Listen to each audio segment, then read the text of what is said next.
Hello guys and welcome back to my channel. Today is finally the time to do my eyeshadow palette declutter, and I've been kind of waiting for time to be able to film this video for a very long time.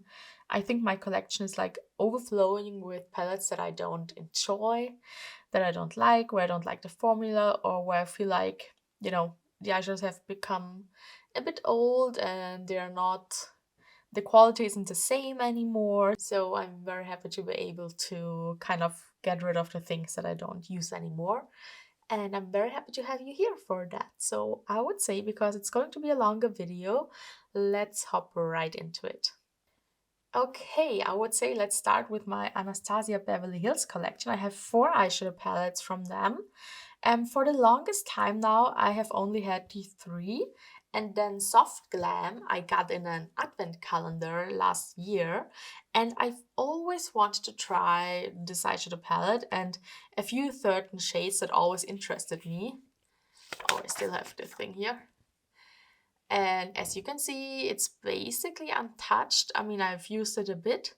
I've used, I think, Rose Pink, Sultry. I was very curious about this one. And then Dusty Rose, and I know I love Cypress Amber. It was also in the Modern Renaissance palette. And Noir, of course. And Tempera. But I mean, it's like just like an ivory satin that I can set my eyeshadow with, my eyeshadow primer with. Yes, and I think also Mulberry I tried. I love this deep reddish brown. And the formula is good ABH formula still, but the shimmers were so lackluster, especially sultry.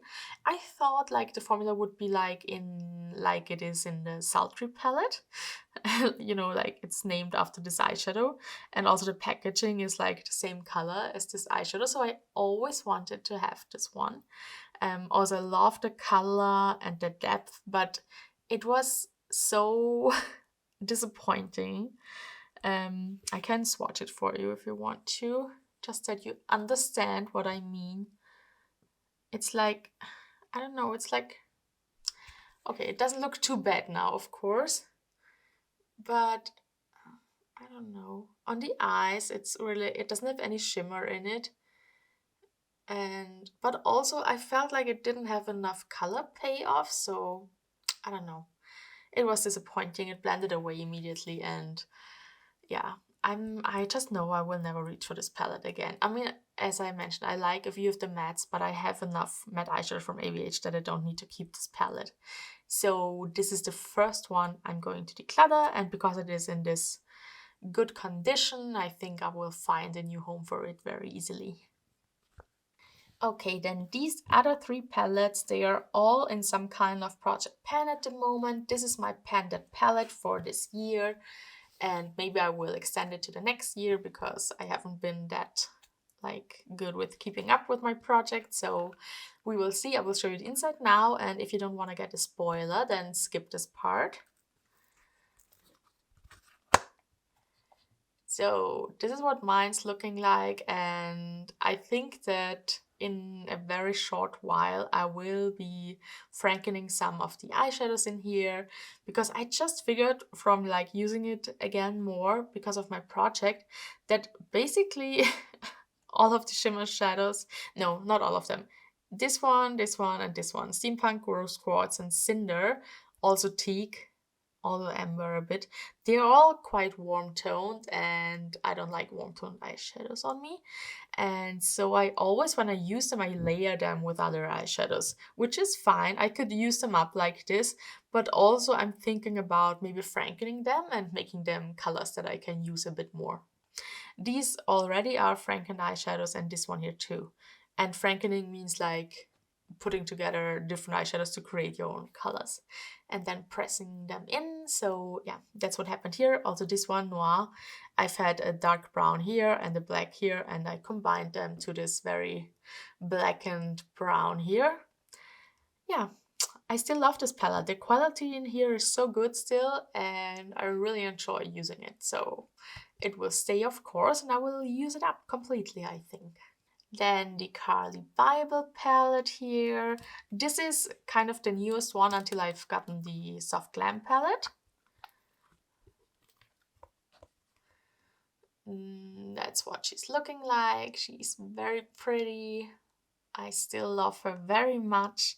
I love this row of more cool toned eyeshadows, and I actually also enjoy some of the more warm toned ones here on in the bottom row. I really like Aura. This is such a stunning red. I love the coral in here. Moo is a beautiful light gold. This one is also something I love for blending out my transition shades. So overall, I really like this palette and I still enjoy using it very much. So I'm going to keep this one. Then last but not least, we have my Riviera palette. This has always been one of my favorites in my whole collection. I don't know what it is about this palette, but it always, I don't know, it made me so happy just looking at it, using it. I've gotten so many compliments when wearing this palette. Let me show you the inside. So here we are. I've hit one more pan in here. Now I only have this shade here left, which is a neon pink and very hard for me to use, but that's okay. I will be keeping working on it, and all the other eyeshadows. Oh, I still love this palette so much. I open it and yeah, I'm just happy to look at it. I love Mediterranean and Seaside. These two are my absolute favorites, and the white matte in here is so good.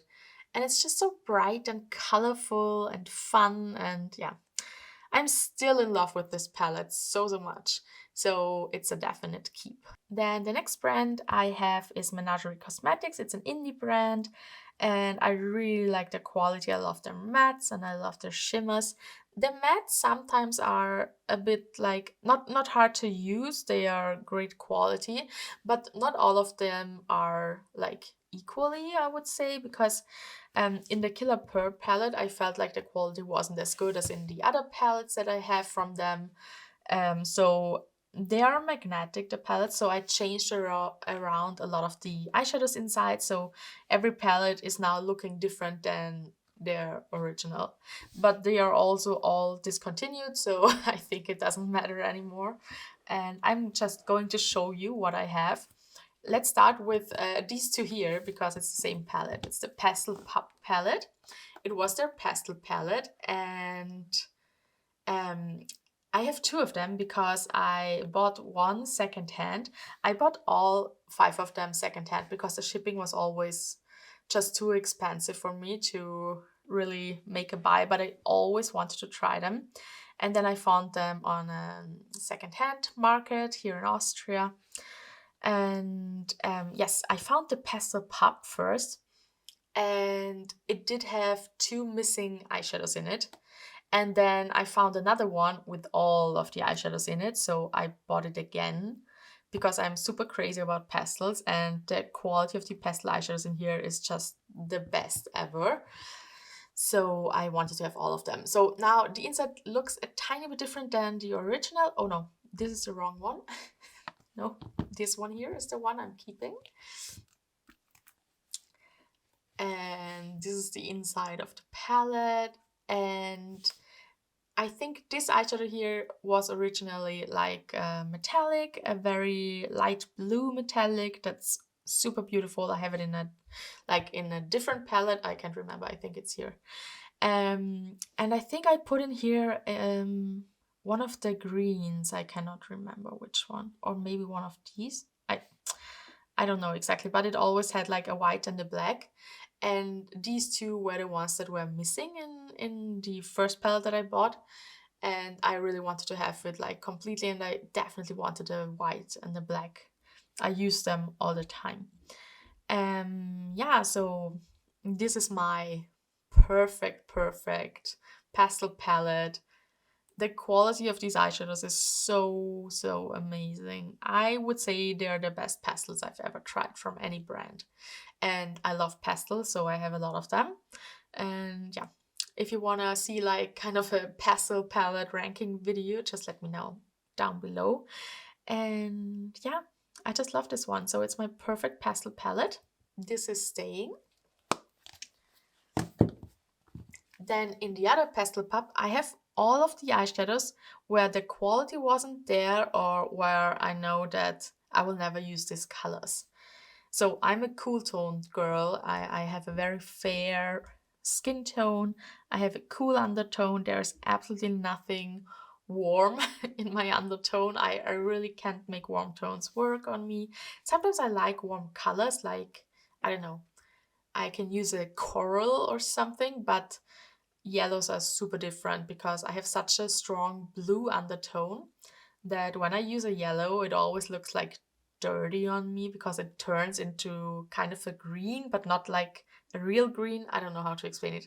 So, like, some of the worst colors for me are like terracottas, warm toned browns, and mustards and yellows. So, these are usually the eyeshadows I avoid, and so you will find some of them in here. So this is an arrangement of colors that I'm not using or that I don't like the formula of. So these three up here, these more neutral brown eyeshadows, they were unfortunately all not really good quality. And at least two of them were in the Killer Pearl palette. So unfortunately I have to let them go. Then mustardy shades, warm toned browns, oranges, reds, yeah, and the mossy green. Not really my thing, so these ones are going, and because I also don't want to keep the duplicate like palette, I will give this one away as it is. Then the next one I'm sure I'm going to keep. This is the palette that started like my obsession with this brand in general, because I was always so in love with the artwork on it and the theming and everything. It's just such an amazing and beautiful, stunning artwork. I don't know. I'm so in love with it. And it was like I was waiting like years until I found it secondhand online, until I bought it. And it was like one of the times where when I opened the package, I knew I made the right choice. I saw it and I was like, yes, it's everything I ever dreamed of.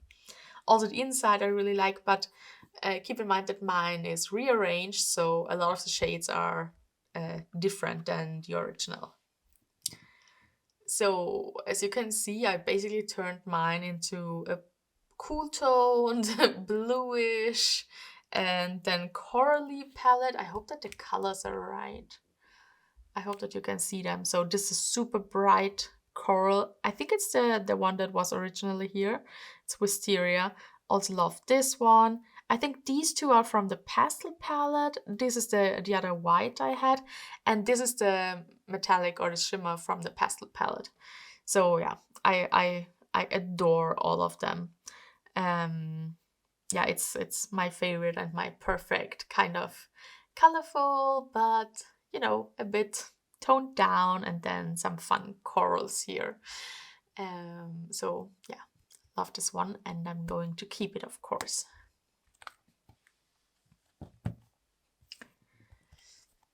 Then we have the Killer Pearl palette, another one where I just love the packaging and the theming. And unfortunately, I couldn't keep a lot of the eyeshadows in here, but still some. And the rest you will see are from the Feral palette. So like, for example, I think this green, and also this green, I think, is from the Feral palette. And then also this one here. And then I think these two are from the Pastel palette again. And then these two here and these two here are from the Indigo Ink palette. It's the next one I'm going to show you. So yeah, another colorful palette, still mixed like some cool tone blues, some neutrals and pinky, corally shades. So again, just a bit more like intense. The other color story is a bit more muted down and a bit lighter. So this is also going to stay. And then in the Indigo Ink palette, I only have the eyeshadows left that are still good quality, that I might want to use, but not really. So like, there are the other ones I have doubles of, like these four here. And then just, you know, random shades that were like still there from some of the palettes. And I don't know what to do with this palette because I think, I mean, what are the chances that I really go through like eyeshadows this size and then want the next one? And I'm already keeping like my favorite ones. So I don't know if I have to keep this one here. I think this one here is going to the maybe pile because maybe I want to just depot the eyeshadows that I want to keep and put them to my single eyeshadows. Because I don't think that I want to keep like this random selection of eyeshadows in this palette here because then I will never ever reach for them. But maybe I want to keep some of them in my singles collection. Okay, so this is now going to the maybe pile and I decide at the end of the video if I'm keeping it or not. Okay, let's talk about my BH Cosmetics collection of palettes. If you have seen one of my latest videos, the one where I showed you what I kind of got in the mail, you may have seen some of these palettes. And I bought them also secondhand because I like there were some color stores that I always wanted to try. I'm in general a huge fan of the BH Cosmetics formula, and I feel like it's one of the brands where it's okay to buy older palettes secondhand because the quality is still good in them. And like it's what I experienced that they don't really go bad or anything. But I don't think that I want to keep all of them. To be honest, I think I will be decluttering almost all of the palettes that you can see here. Yeah, but let's go through them one by one. Okay, let's start this. Okay, let's start with the Mini Zodiac Pisces palette. And I don't know why I wanted this palette so much, but it was because of this eyeshadow here. But it's lackluster and I thought it's a nice duochrome. It isn't duochrome, but it's so soft that you can almost not see it. And yeah, in general, the mattes are really good, but the shimmers are just, they're not like, they haven't gone off. They're just like this old, more drugstore shimmer formula where you don't get a lot of shine, sparkle, intensity, color payoff.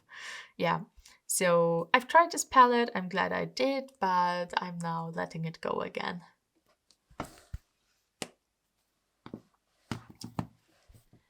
Then the second Zodiac palette I have is the Libra one.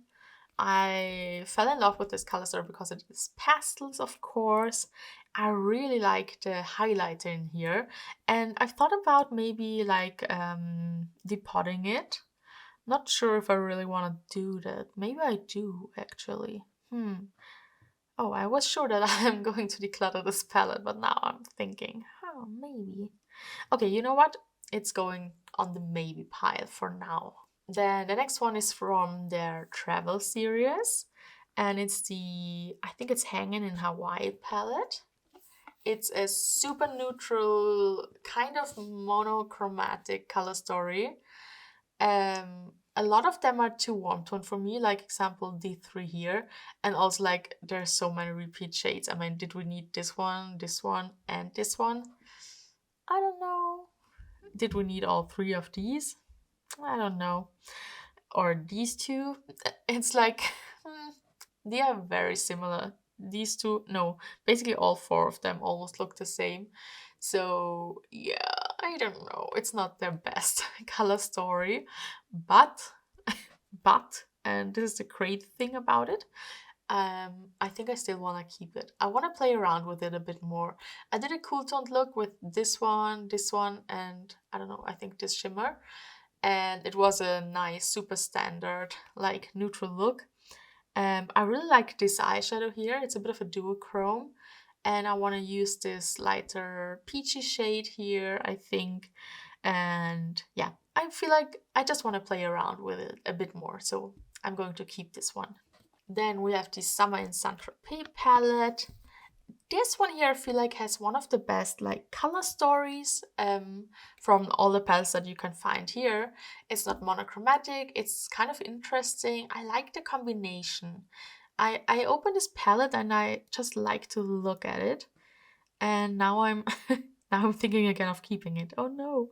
I was so sure that I was gonna that I would let go of this palette, but now that I look at it again, I'm not so sure anymore. I don't know. I mean, it's such a fun color story, but will I really use it? I don't know. Okay, this is also going on the maybe pile for now. Beautiful in Barcelona. It has a very deep color story, like it's a bit different than all the other ones.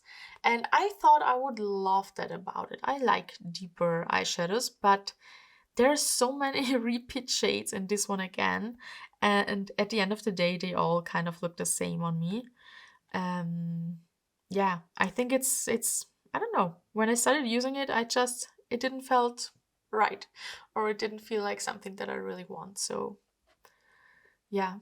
No, I think it was a good try and like it seemed like something that I would like, but I just don't really enjoy using it. So this is a declutter. Then we have the Passion in Paris palette. This is one that I wanted for such a long time. It looks like this. Here I have a bit of a stain from using one of the blues, I think, before. It's such a beautiful palette and such a beautiful color story. And now I think again, maybe I should keep it. I was so sure that I would let go of it. Hmm. These two are so, so nice. Like powdery, almost like, I don't know, they're neutral, but like with a bit of a very light pink undertone more. And it's like almost like my skin color a bit. Now I'm really not sure. Oh no, what should I do? No, you know what? I'm hanging on to this one for a while now and then I will see.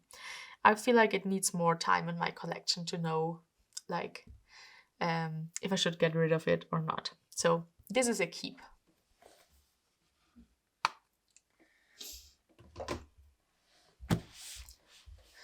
Okay, now let's talk about these here. So I bought all of them secondhand. I always wanted them, but like I got them, let's say a year ago, maybe, or half a year ago. So like, no, it was a year ago, I think. Yeah, but it was like long after the craze for these palettes was over, and I still had like this urge in me to get them. I will open all of them for you.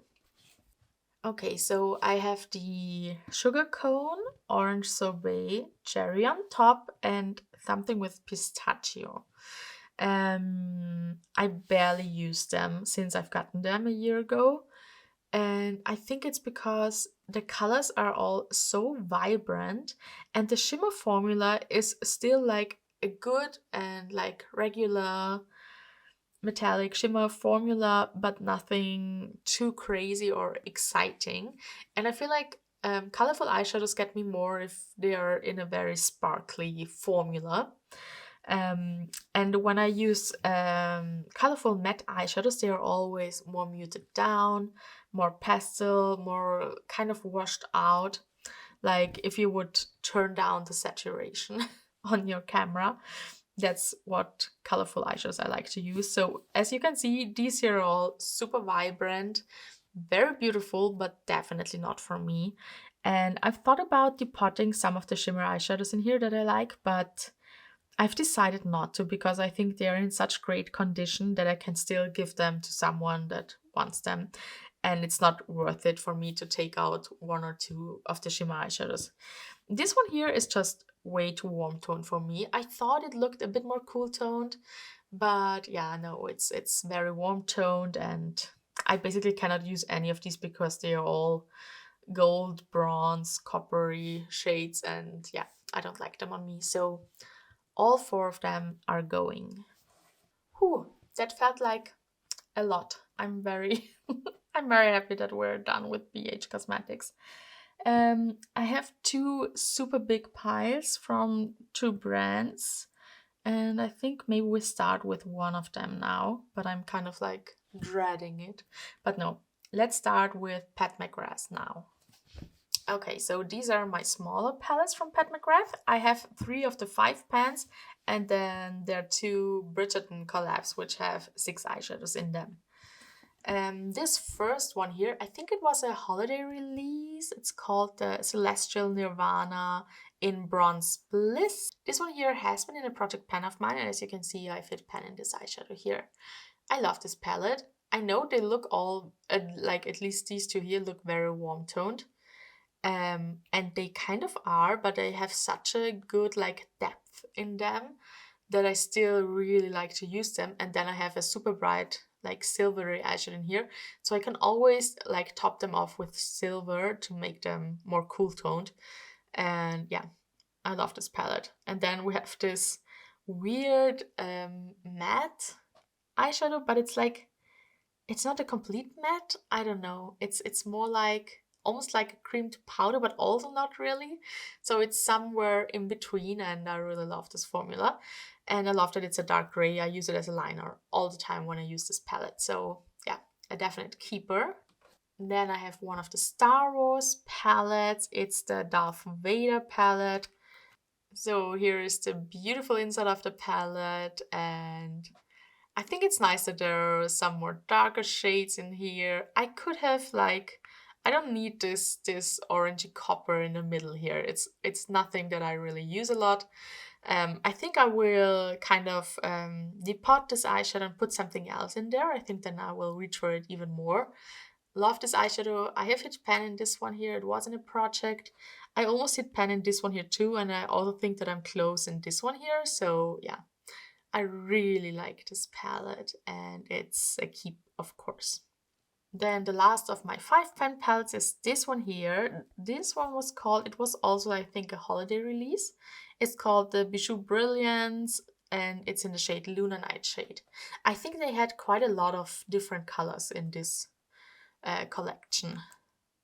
So I've gotten the one with the, the minty bluish teal shades in here, and also with this super super nice and sparkly pale lavender shade. Also this one perfect in a corner. This one here is a cream to powder eyeshadow, also a very nice purple color.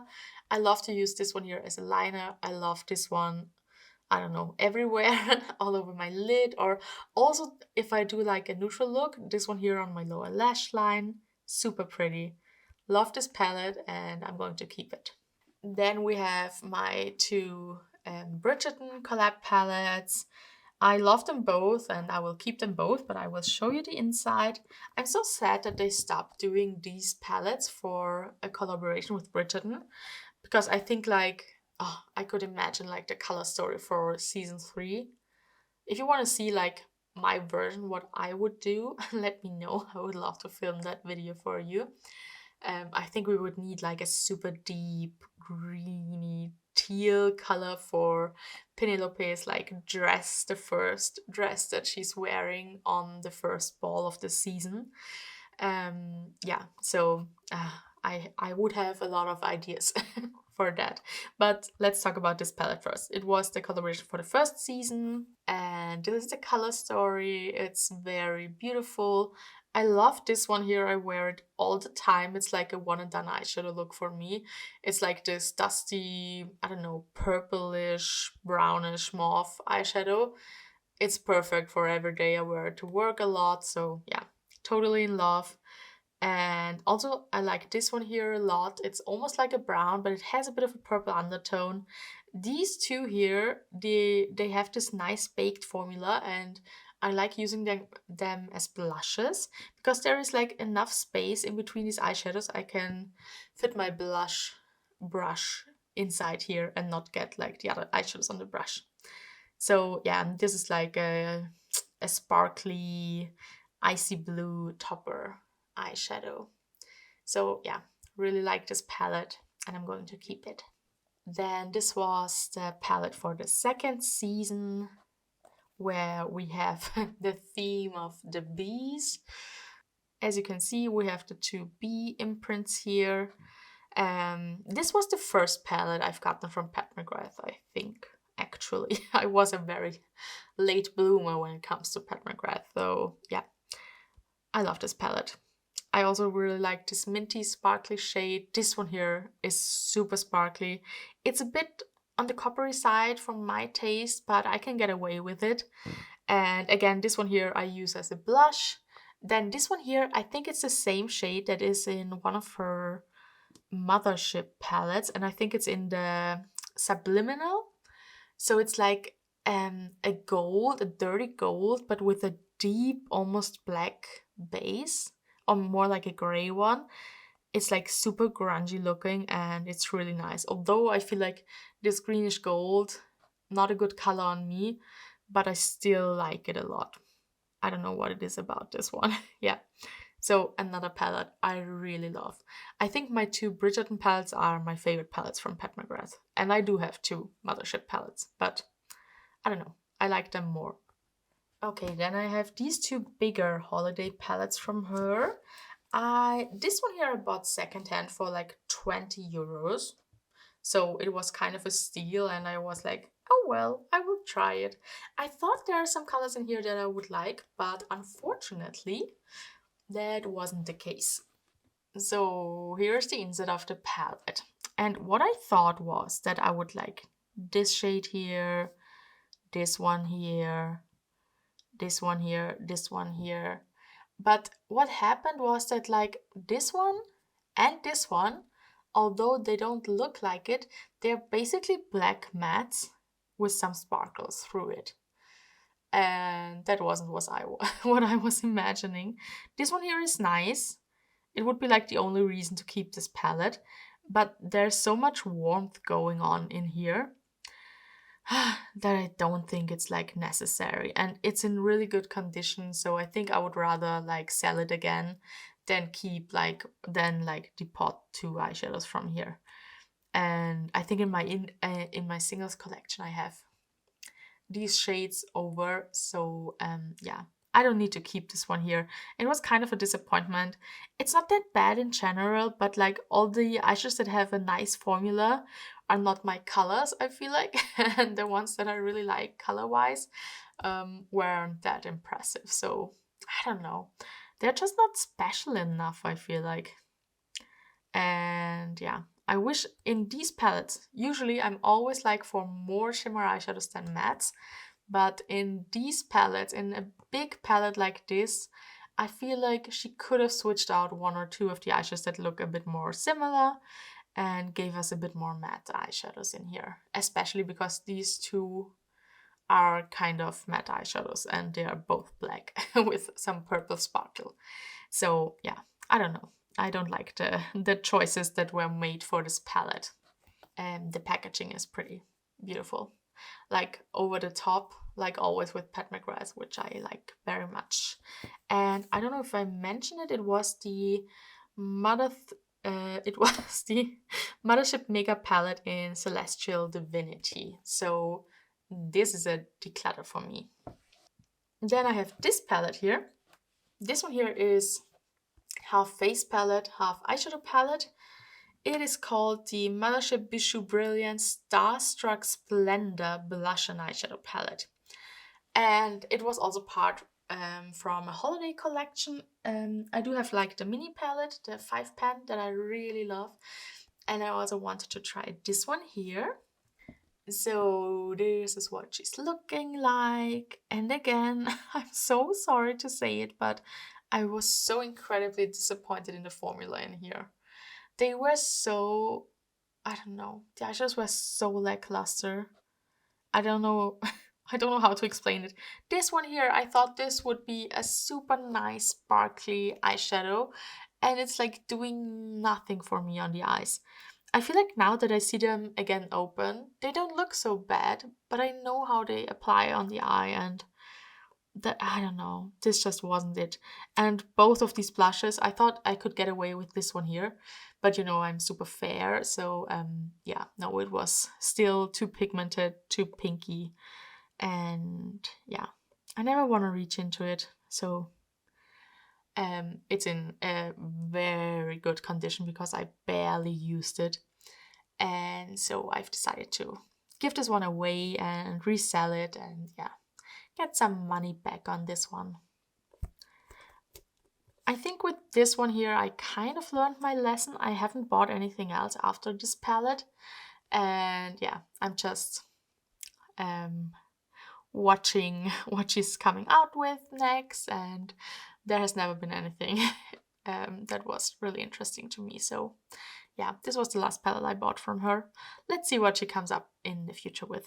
I wish that she would do another Bridgerton palette, or maybe some more 5 pans. I also like that them very, very much. Okay, so this is a declutter. Okay, then I have 2 Mothership palettes.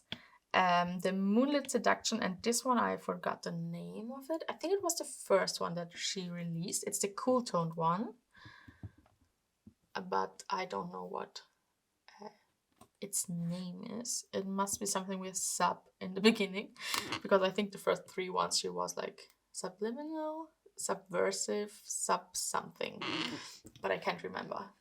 Okay, so these are the 2, and let's start with the Moonlit Seduction. So this one is the only palette that I bought right after she released it. No, some of the mini palettes too, but like from the 2 Mothership palettes. And I'm in love with some of the shades in here, and some of the shades in here I just hate with a passion. And the shades that I hate with a passion are these 2. They are like glitter in a pan, but they don't like stick on the skin. They don't stay. Like I put them on my lids and they kind of fall off immediately. It's like they have nothing binding in them. It's just like poor, like not even loose glitter, because it's more like sparkles. I don't know how to explain it. I feel like if I would buy loose glitter, it would look better and it would stay put better than these eyeshadows. The white one is definitely worse than the golden one, but both of them are so incredibly messy that I never want to use them. I mean, you see that I have tried to use them. I tried them with glitter glue, with, I don't know, with concealer, with set eyeshadow primer, without, with different eyeshadows underneath it, and yeah, it's always the same. They just fall off my eyeballs immediately, and then I have them all over my face, but not on my eyelids. So these 2 are total duds for me. And for a palette this expensive, that's kind of ridiculous. I know that a lot of people like them, but sometimes I feel like if someone is talking about this palette, like they say they overall like it, which I do too, and they don't say like specifically that they don't like these ones. But maybe, I don't know, maybe I got a bad one. I can't really imagine that, but, or I don't know, I'm the only person on this planet that cannot get along with this strange, glittery, non-adhesive formula. I don't know. Yeah, well, this one here is better, definitely better. But this one is a bit on the warmer side for me. It looks almost like a copper on me, so it's a bit harder to use. Then this one here again, it's too, I don't know, it's more like a bronzy golden shade. Also not my color. It's more like a regular metallic or shimmer formula. So the formula would be nice, but yeah, not my color. This one also a bit too warm toned, but I can make these 2, like they can work on me. Love this cool tone dark brown. This is great for the inner corner. And these 2 here are my absolute favorite eyeshadows in this palette. This one here, I mean, you can see it in the middle. It's very surprisingly very dark. It has like almost like a black base. I think it's a dark gray base. And then only like on top it has this super bright silver. And it's also like, I don't know, it's not a typical metallic shade. It's kind of a different formula. Can't really explain it, but it's a nice one. I really like it. And then this one here is just like, you know, the best eyeshadow ever. It has like this purple burgundy base with the green bluish shimmer, so it's like one of the blue brown pigment eyeshadows that we know and love. And I think that this is maybe my most impressive one of all of the ones that I have in my collection. So it definitely yeah, you can really see it when you use it. It's really there. I really love it. And almost every time I reach for this palette, I also reach into this eyeshadow here. I kind of, when I have it open in front of me, I cannot not use it. It's like impossible to keep my hands from it. So yeah, my favorite eyeshadow in this palette. And this one alone would be a reason to keep this whole palette. But in general, I like enough of the eyeshadows in here to keep this one here. So yeah, I think this was the best choice for a Mothership palette for me. Then I always thought that I need this palette in my collection because it's like the perfect cool tone palette. But after having it now for I think a year, I bought it second hand and I didn't pay that much for it, but still a lot. So I think I paid like 50 or 60 euros for it, which is still way better than if you buy it new. I mean, it has like the perfect mattes in here, but it's not enough. And unfortunately, these two here are, I wouldn't even say satin, maybe they are satins, but they are so, not crumbly, but thin that they almost don't show up. And if I blend them out, they kind of disappear completely. And yeah, that's something I cannot work with because they just disappear on me. Then this one here has a super strong yellowy golden sheen. And this one here, unfortunately, too. So these two are way too yellowy golden for me. I don't know what they're doing in a cool tone eyeshadow palette. I know sometimes it's nice to have like the contrast of cool tone and warm tone, but these unfortunately don't work on me, so I cannot really use them. This one here is an okay eyeshadow, I would say.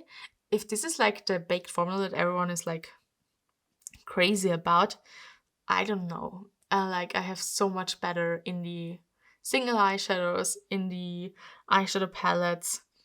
It has a bit more of a almost like a terracotta base and then this like pale purpley blue sparkle to it. This one here is just a shade I will never use. I don't use blues like this, especially not in a formula like this. I don't know. It's like also almost like a satin, and I don't know. I would never use it. I don't know. It's just I would never reach for it. And then here, this is almost the same shade as the one in the Bridgerton palette. It's just like an iridescent eyeshadow, so it has almost no base, and then it has blue sparkles, so that's a nice one. But also, I don't know, I'm not the biggest fan of the formulas that she has. I don't know what it is. Everyone is like talking about how good they are, but I don't know, I can't really see it. So yeah, I've decided that I will let go of this palette because I just never reach for it. Because in this palette there's almost no shimmer that I want to use, and it's making me sad to look at it and see like, I don't know, how many are there, 7 eyeshadows that I don't really use.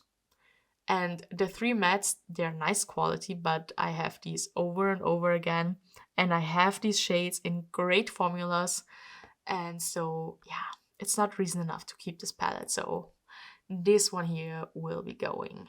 Now let's talk about a brand that is a bit more fun.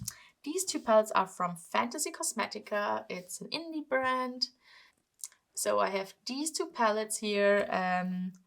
The theming of the palettes, I think they have been almost all of them, only not their Halloween releases. But these 9-pen palettes, they are all like from the world of Dungeons and Dragons, which is amazing. I am playing Baldur's Gate 3, if that tells you anything. It's also like it's a video game that also is set in the world of Dungeons and Dragons. So yeah, the theming always tells me a lot, and I love it. I love to be in this kind of fantasy world. And I have these 2 palettes. As you can see, I usually choose the more cool toned ones. In here we have like the 3 that are a bit more warm toned, and of course this one here, the reddish one. But still enough cool tones that, yeah, I felt like I should try it. This was the first palette I purchased from them because it was the first like neutral palette. And I'm like, I love color, but I need neutral eyeshadows to kind of ground the palette. And with these 9 pens, I've kind of decided that like I will get this one too, and I can always combine them. I mean, of course, you can always use different eyeshadow palettes together, which I do. And also these are all magnetic, so I can also move them around. Okay, now let's talk about some brands where I have like exactly 2 eyeshadow palettes from. I think there are 3 of them in my collection. I'm just looking around. Yeah. Okay, so the first one is Fantasy Cosmetica. They started with this series of 9 pen palettes, and the Fighter palette was the first one that I picked up because it was the first neutral one. And although I love colorful eyeshadow, I like to add them to neutral looks. So I always need neutral eyeshadows as well. And I felt like this is the safest option to try the brand. And I was super impressed with the formula. I love their shimmer eyeshadows. This one here might. I have taken it out and put it in like a travel palette that I made for myself so many times. I love it so much. It's like a deep purple, but with multicolored sparkle in it. It's gorgeous. This one here is super high shine, a bluey tone. I think it's bluish tone. Yeah, it has a lot of sparkle. This one here is a very nice, almost kind of a bluish tone silver. This one is also so nice. These two also have multicolored sparkle in them. I really love them. The only eyeshadow in here I have never used is the mustard here in the top corner. Because yeah, mustards are not good on me and I don't like them. So everything else in here I've used multiple times and I really like the quality. I want to get more of their palettes, but they are always very, very colorful. So yeah, I just have to see. Whenever there will be another color store that I like, I will get it, I think. And I'm still thinking about the Harvesting Souls palette, the Halloween release from last year, I think, or the year before already. I don't know, but it's like still on my wish list. So yeah, maybe that will join my collection at some point. So, I mean, if you haven't guessed it, it's a keeper. Then I have the Rogue palette. It was one of the palettes with the most like cool toned color story. And I'm a super sucker for minty, bluish, greenish pastel eyeshadows. I really love that there's a matte black in here. I use matte black all the time, so I'm never mad when it is in a palette because I kind of want a matte black in every palette. I often do a winged eyeliner with eyeshadows, so yeah, and also for deepening up my outer corner. I don't know what it is, even if like I'm so extremely fair, I like high contrast on my eyes. So yeah, I really love black for deepening up the outer corner. The shimmer shadows in here are so pretty, so amazing. I love them all very different. And yeah, it's a super nice selection, especially with the colorful matte eyeshadows in here. I also like this green one here and even this purple. I thought I wouldn't like this purple. I don't know. As soon as the purple goes a bit more into the warm direction, it's like I don't like it anymore. But this one here, it's just like on the edge, and I feel like it's still working very nicely on me. So, yeah, since I've gotten it, I don't have it for that long. I think I've gotten it in spring sometime. I don't know. I buy all of these indie brands on Monolith. It's like a EU retailer for a lot of indie brands from all over the world, and of course a lot of them are from the US, but you can also find, for example, Glaminatrix, which is from Australia. And yeah, it's just like an easy way to get a lot of different brands and to avoid like paying for customs and extensive shipping. So yeah, I bought both of these palettes from Fantasy Cosmetica on Monolith, and I can highly recommend it if you haven't purchased from them. If you live in the EU, I don't know why I cannot say it. EU. Okay. Yeah, it's a great place to shop indie brands. I'm so happy that we have it now. Okay, so this one, of course, I'm going to keep. I love this palette. Then I have 2 palettes from Give Me Glow Cosmetics. This one is the Christmas Morning palette. I wanted it for the longest time. I was so happy when I finally got it.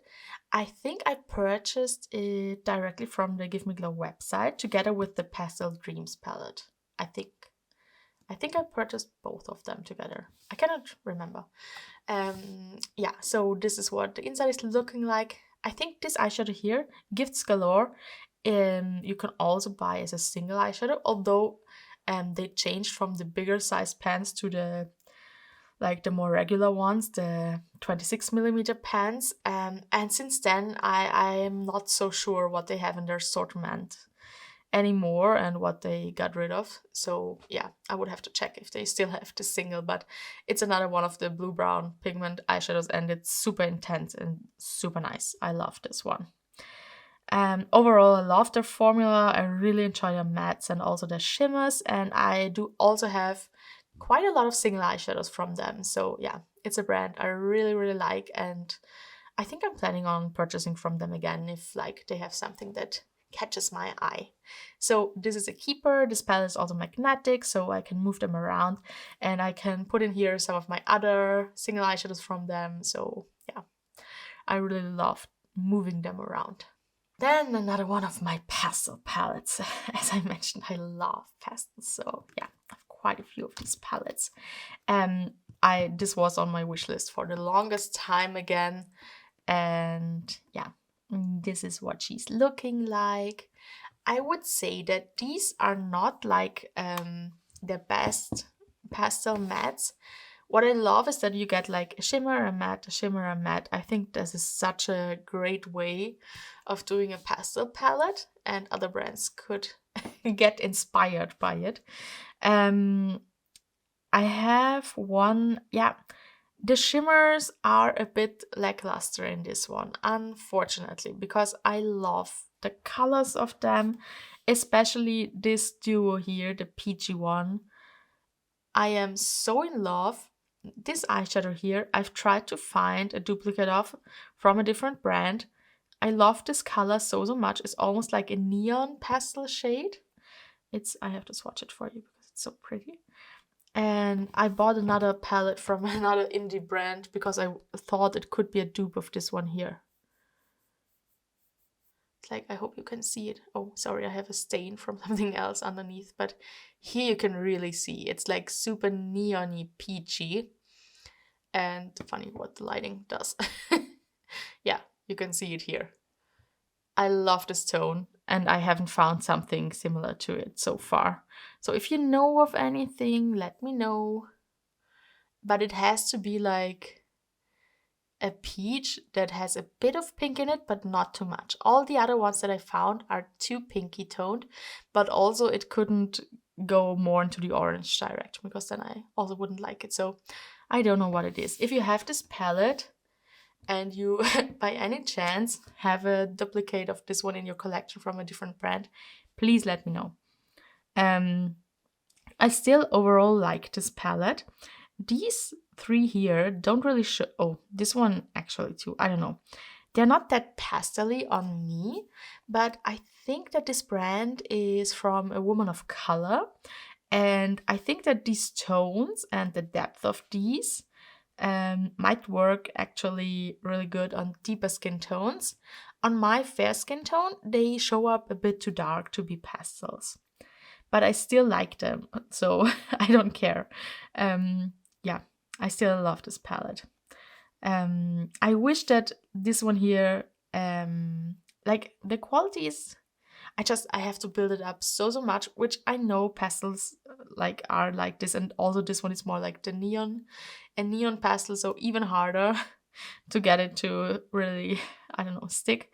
But it takes a lot of building up, and if I touch it again with a different brush, with anything, I try to blend it, it's kind of disappearing immediately. But I put in the work because I love this eyeshadow, this shade so much.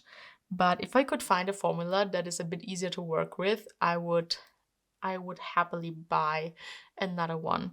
But also say that I still love this palette. I really like it. It's okay that some eyeshadows are a bit harder to work with, especially if it's pastels.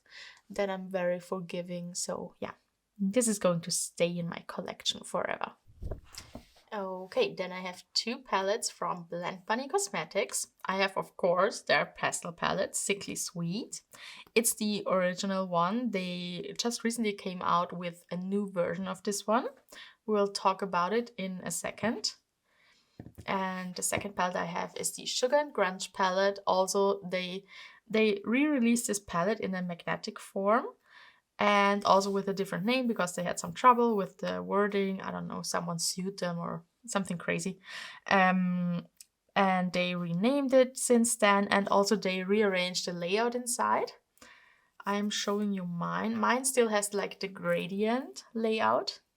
Okay, so the reason why I wanted this palette so much, it was the first one I picked up from them, was because I thought that this eyeshadow here in the top left corner, I have it on here, that it could be a replacement for my Give Me Glow eyeshadow. But I hope you can see it. It turned out that it is so much more on the pinky side than this one. I feel like I don't show you the right colors. I'm sorry, I have like a new filming setup and I feel like it's too bright and too washed out. So I will work on that. I'm sorry. I like some of the shades. The quality is fine. There's nothing wrong with it. I'm only talking about like personal preferences now and yeah, how I feel about this palette. So the thing is, I actually really like the shimmers in here. The Black Bunny shimmer formula is not like super special, but it's solid.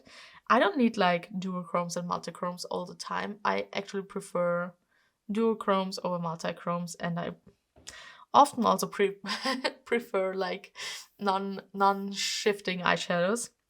I really love these three here. I feel like this like highlighter shade is something that is a lot of the times missing in Blend Bunny palettes and also in other indie brands eyeshadow palettes. So I feel like it's nice to have this staple in here.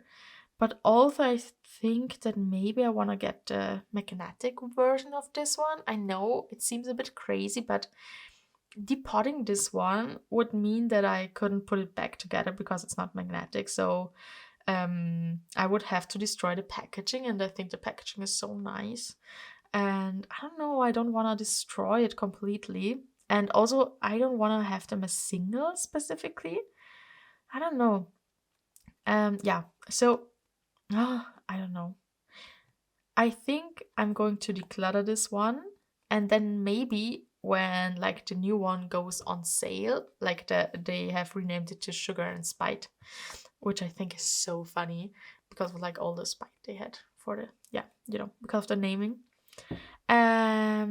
So yes, I don't know. Yeah, no, I'm sure I will declutter this one, and I think I will get the magnetic version of it now. So I think I can resell this one here pretty easily, and then I will buy myself the magnetic version of it.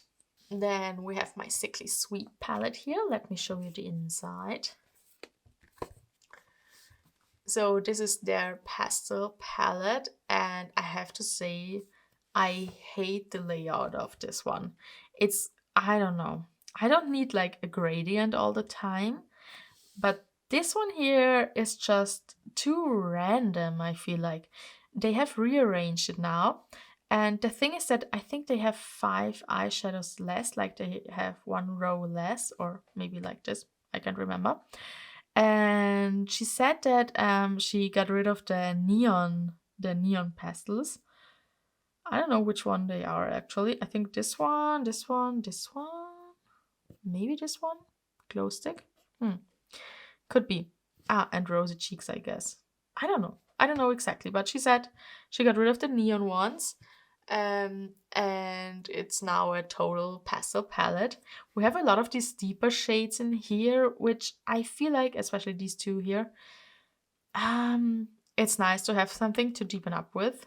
Then I would also like, matte white, I think would also be nice, or like a bone color. something ivory. And I don't know if we needed like 1, 2, 3, 4, 5, 6 deepening up shades in here. I don't know if that was necessary. Yeah, but still, it's a nice palette. This one here, I also don't know what it's doing in this pastel palette. I don't know. Some of the shades, especially this one here too, yeah, they feel like they're not belonging in this palette. This one here was another eyeshadow where I thought it could be a dupe for my beloved Give Me Glow eyeshadow, but it's also way more pink. And also, I feel like it also doesn't perform like better than the Give Me Glow eyeshadow. They're pretty much the same. And I know it's like because it's neon, so yeah, I totally understand it. But it's, yeah, still the color is so off from the one that I love so much. So it's not the one that can replace it. Okay, so I think with this one, also I really like the shimmers that are in here. This one here, I don't know if we've needed it. I think I would have preferred another pastel one. And also with the color selection, some of the shades are so similar to each other. Like for example, the light greens, the light purples, the light blues. I feel like there are too many of the same in here. And yeah, and also with the deepening shades, I feel like we didn't need all of them. And I would have preferred some more shimmers in different colors. For example, like more like, I don't know, a pastel orange, like more of a peach. These two are way more like corally, but like a real like peachy color, like this one in the shimmer would have been nice in here, or a periwinkle, for example. Yeah, I feel like there are some missed opportunities there, but I still like it. I mean, it's pastels, so yeah, I have to love it basically. And I've decided I really really love when palettes are magnetic and I can move them around. And I haven't purchased from some brands because they are not magnetic. So it's like always something I think about if I purchase from a brand. But I always wanted to try Blend Bunny, and they weren't as expensive as other indie brands, so it was kind of easier to still purchase them. But now that they have re-released these palettes in magnetic forms, and because I'm not the greatest fan of the neons in here, I've also decided to resell this, and from the money I get back, I will try to find a good deal and repurchase it in the new magnetic form, the one that I actually want. So yeah, because I have this option now, I think I will let go of this one and replace it with the new one. Now let's continue with my cosmic beauty palettes. And I have 3 of them. I have the Lovers, the Muse, and the Cool Trills. And I think, what was the first palette I've gotten? Oh yes, the Cool Trills. It was the first one where I thought like the color story is actually for me because it's a cool tone palette. And here is what the inside looks like. Let me put this in the back so that we can see it better. You can see it has a lovely mix of like neutrals and then some colorful cool tone shades, which is actually my like, let's say, perfect kind of a cool tone palette. I hate nothing more than if there's only whites, grays, and blacks, like washed from every color. And yeah, no, I don't like that. I like it when I have some colorful eyeshadows mixed with neutrals. In general, half neutral, half colorful. It's perfect for me. And this one here is actually, I don't know, it's very lovely. And also the formula is really nice, but not, I don't know, not exciting enough for me to want to reach into it. So I mean, you see, I have used it in the beginning when I've gotten it because I want to try it and, you know, get to know the formula and everything. And it was new and exciting. But after a while, it's not a palette I ever reach for. I mean, of course, something that is my fault here is that, of course, I have all these colors in other palettes. So, like, it has to compete with a lot of different palettes in my collection. And I actually thought about decluttering it Even if I like it, I don't know, it's so difficult. Um, or maybe I depot it, I don't know. Yeah, okay, so this is going also on the maybe pile. I have to think about it a bit more. I'm kind of indecisive on like what to do with it. So it's a maybe for now.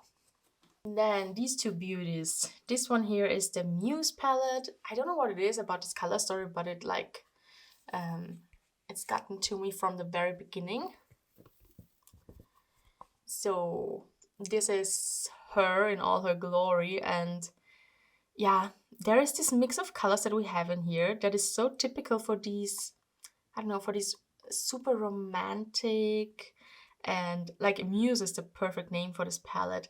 It's also like there was from Muse Beauty or Musée Beauté, I can't remember. They had like this art inspired collection and like garden vibes. I don't know how to explain it. It's also like maybe cottage core a bit. It's like thinking of, I don't know, Jane Austen novels, and yeah, it's this super romantic color story with muted greens, then a bit of pinks, and also the yellow, and then the purple. I don't know, it's totally romantic garden vibes for me, and I love that about this palette. In practice, I have to say that I don't use a lot of the shades in here because the greens are all a bit either too murky or too bright for me, or too yellow toned. I rarely use yellows because they're just, I've told you before, like they don't work on my skin tone very well. I actually really don't like lime greens, but there are these two blue brown duochrome shades. They both have like a cool toned shift, and then they have a bit more of a warmer berry brown base. This is deeper, this is a bit lighter. I love both of them, and I reach into them. So I open this palette specifically for these two eyeshadows. Then this one here is a bit warmer than maybe I would want every day, but it works still. It's not too warm tone, it's more neutral leaning, I would say, so I can use it. And then I love a deep plum shade as a deepening shade. So like this palette still provides everyday looks for me. And I also like this soft gray here. This one here is a pinky iridescent shade for the inner corner. And yeah, I don't know. Although I don't love all of the colors in here, I still love this palette and I will definitely be keeping it. Then the Lovers palette. This one here is a palette that I saw the first sneak peek or the first pictures of it, and I was totally sold. I love the theming. I love this tarot card inspired like theme and packaging. It was a Valentine's Day collab. I think it's so beautiful. No, I really, really love it. It's one of the most beautiful packagings that I have in my collection, I would say. So alone for that, I would never like part with this palette. I would maybe think about, you know, like changing some of the shadows around. Unfortunately, Cosmic Beauty, doesn't make magnetic palettes. So here we see the inside of the palette, a lovely color story. I think it's so, so good, so well thought out. It's really, I love that there is a matte black in here, I love that pastel mint, pastel blue, perfection. This one here is a lovely shade. Unfortunately, it came broken and I press it back into the pan, and yeah, it's working fine. So my only, like, the problem I have with this palette, let's put it like this. These two neutrals are warm toned. So they are too warm for me to like to use them. This is a very warm tone transition shade. And then this is a very warm, I don't know, almost orangey brown. And they both don't work on me. And then something that is super personal as well as these two, is another preference, or like the opposite of it, is that this shade here and this one here and this one here, they all, no, this one not, I think, these two. This one here is a multichrome. From my perspective, it looks blue shifting to green and yellow, and from your, it looks straight up pink. And this one here is also a duochrome, and it also looks very pink when I apply it, and this one too. So what you see here is the color that I see on my eyes, and like in the lighting that I do my makeup in. And I don't like pinks on me. Not like, I don't know how to explain, not super bright pinks. I can totally go with softer pinks, like this one here and what this one here looks like right now. That's a combination that is really nice and I can work with. But like as soon as they're more colorful, more cool toned, more bright, I don't like them on me anymore. So I don't know. The problem with this palette is basically that I don't have anything neutral in it that keeps me reaching into it. And the other thing is that it doesn't have a shimmer in it that is like bright enough, light enough, neutral enough that I can wear it like on an everyday basis. And if I don't have these things in a palette, I just reach for it less. And the problem with this one here, this is so beautiful and so sparkly. And unfortunately, it's a duochrome. And it reminds me a lot of a shade from Clionadh, and it's the shade Blaze. So it has this soft pinky base and reflect, and then it shifts to a very yellowy gold. And yellowy golds are just not my thing. So every time I use this palette, I kind of use this one too, but then I'm always like kind of disappointed. I don't know. Yeah, it's just, I don't know. I feel like in general, with cosmic beauty palettes, they have a bit too many mid-tone and dark shimmers and not enough lighter shimmers, and also usually not enough light mattes too. So I need really like both in both directions. And yeah, that's why, I don't know, I don't use this palette that much, but I still love it very much. And I think I have decided now that like there's no point in having a palette sit around and not use it because it's not perfect, when I could just make it perfect. So I don't want to get rid of it. I don't want to get rid of this packaging. But I think what I'm going to do is I will exchange this one, this one, this one, this one, this one for sure. And the rest I will just think about a bit more and then decide. But I think if I have like a full row, except for this, in like shades that I use every day, like something lighter for the inner corner, something cool tone, neutral for my transition, I think this could be a very versatile palette for me.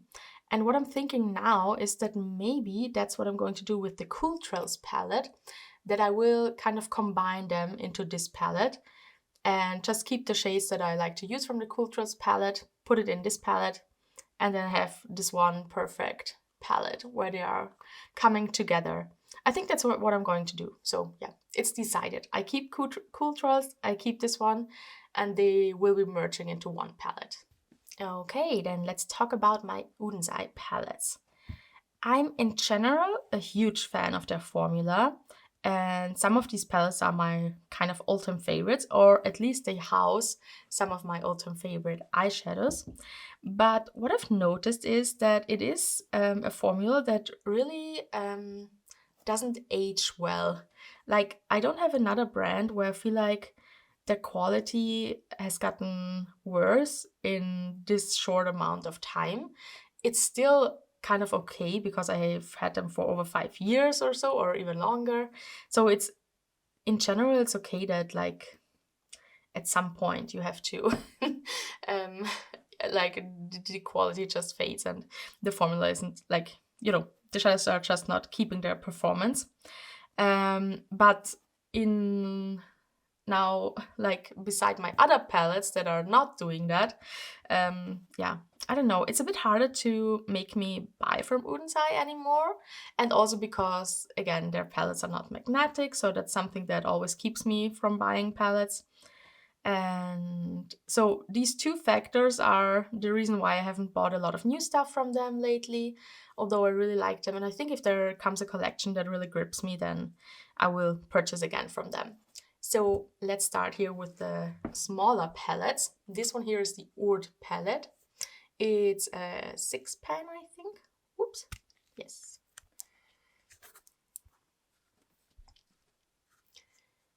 Here you can see the inside of the palette. You see here we have a split pan, so it's like 5, but here are 2, so it's 6 eyeshadows in here. This eyeshadow here is currently in my project pan, in my Pandos eyeshadows, and I have formed a pretty good dip in it, so I really love this minty green color. This one here, a warm toned green with like a murky yellowy undertone, is like you can haunt me with it. So like haunt, not hunt. I mean both maybe, but you know what I mean. It's like I'm just not using them. So I think again, like with the Lovers palette from Cosmic Beauty, I don't want to sit around anymore with a palette where one shade I just never touch because I don't like it. I think it's time that I like get away from these thoughts that like I have to keep the palettes intact. Because like I'm on YouTube and stuff and I want people to see the full color story, but it's just not working for me in my collection. I think I just have to say goodbye to that wish. So from now on, I will be frankening and changing palettes if I have to make them work for me better. So I think it's just like nonsense to have an eyeshadow in here that I never use if I could put something in here that I like. So again, maybe it's something from the Cool Tress palette from Cosmic Brushes. I haven't decided yet. These two here, I absolutely love. They're like sparkly toppers. They look so beautiful together, so beautiful each on their own. I love combining them because I love that this one here is this silvery color, and then this one here is like a white with a very light golden shimmer, and I love shades like this. I love it. That's the only kind of gold that I truly like. It's when it's very soft, very light, and not like going into the greenish golden direction. So yeah, I love them together. I love cool tones and this kind of gold sparkle together. They're stunning. Love to use them. This is one of the best deepening colors out there. It's a blackened plum. It's so good. It's so deep. It has such a rich color. And yeah, I love this one. And this one here is a beautiful green sparkly eyeshadow. It's deep, it has a deep base, and I love to use it for like the outer corner, also for a smoky eye, and also as a liner. I use it quite often. So yeah, I love this little guy here. This will not be going, but I will change this eyeshadow here into something else.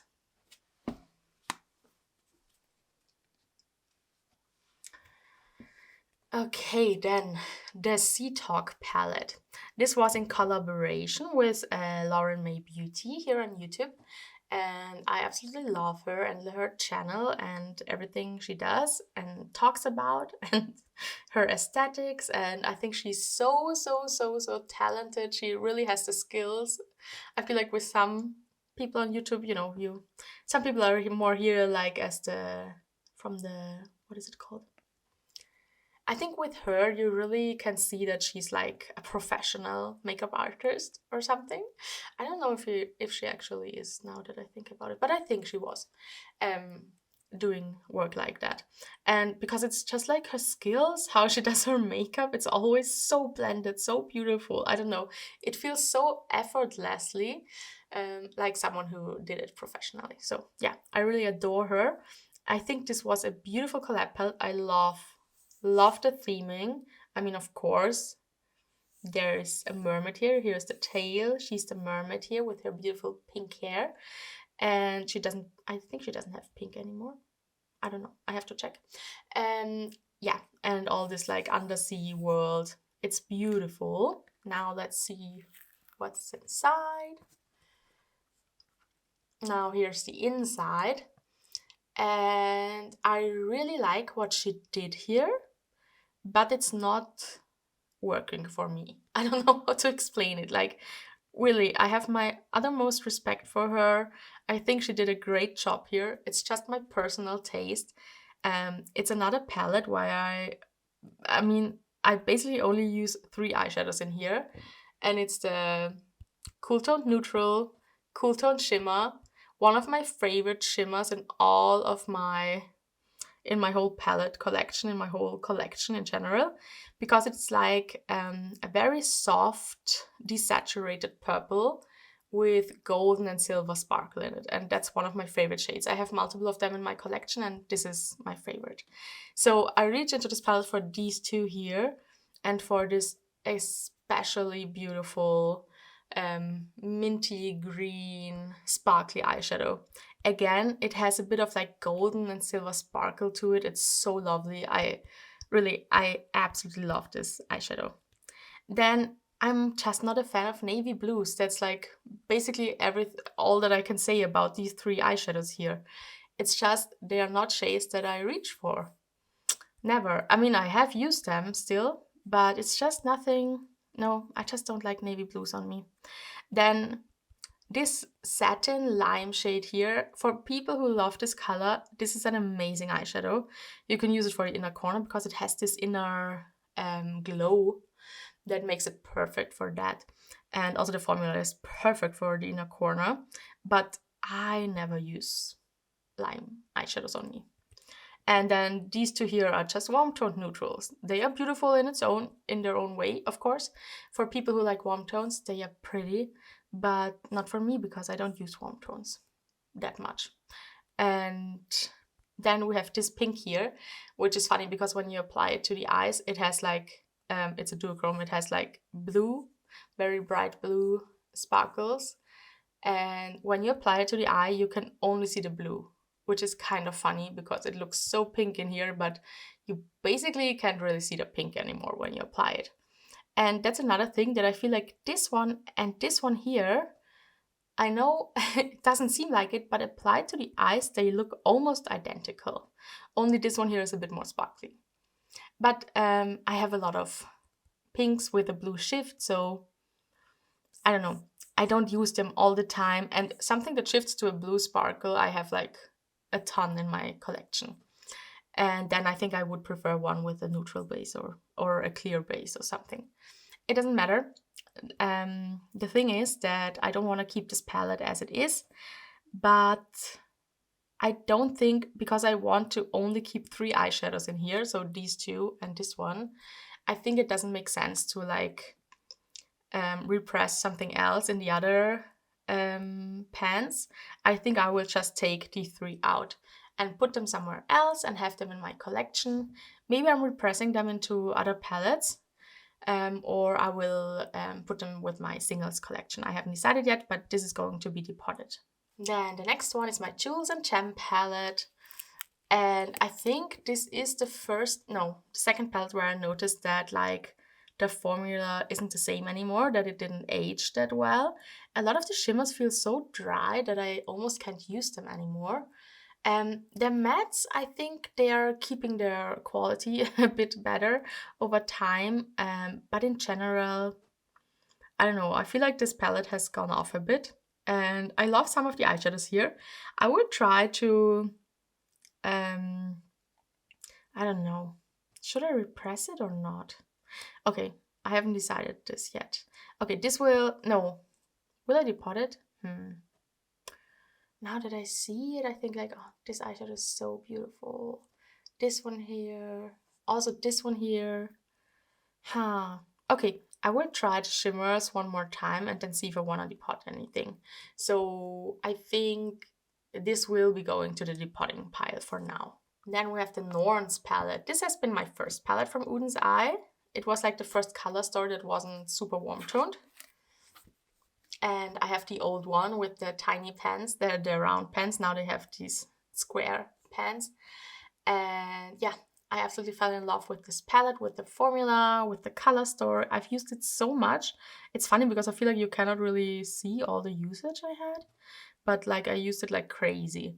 And it's like, this one was the first one where I noticed that like the eyeshadows didn't perform as well anymore, and so yeah, I've decided that it's time to let it go because it's just not workable anymore for me, and it's pretty old, and so I think its time has come. So I'm going to part with this one here.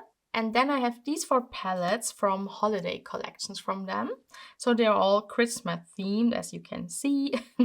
They're pretty extreme Christmas themed, so you can see it, yes. So this was the first Christmas collection, I think.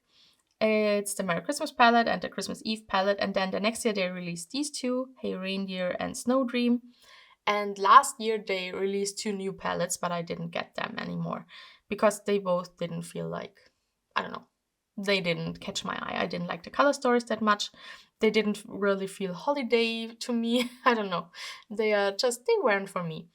Let me open them up for you that you can see them. So here is what they're looking like, and I love these. I love all 4 of them.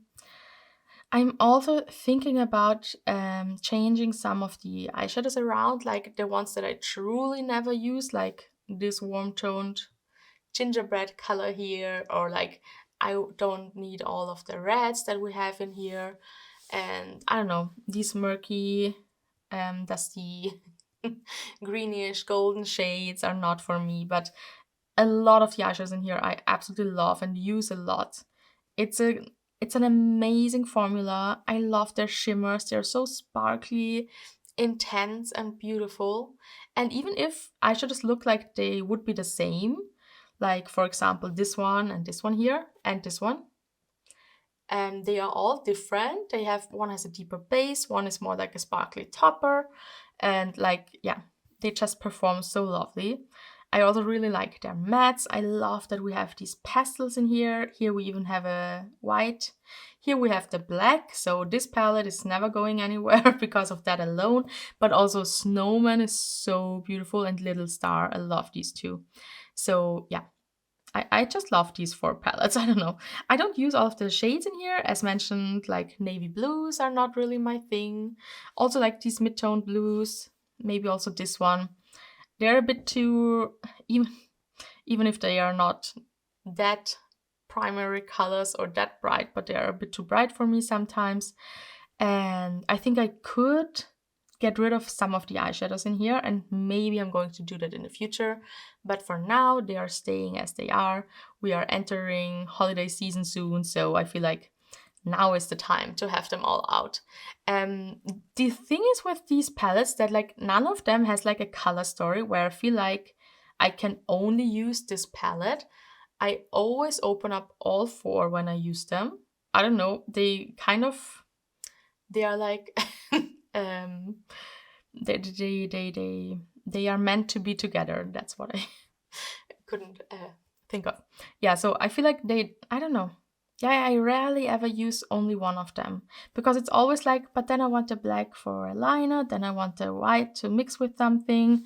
Here I have these beautiful, beautiful sparkly toppers, and then in here I have more the cool tones and beautiful purples, and I don't know, it's just like I always need a mixture of all 4 of them. And I mean, I love them. I love that I like reach into all of them at once, and yeah, it's just like, they take up a bit of space if I use all 4 of them at the same time, but it's no problem at all. And yeah, they are so great.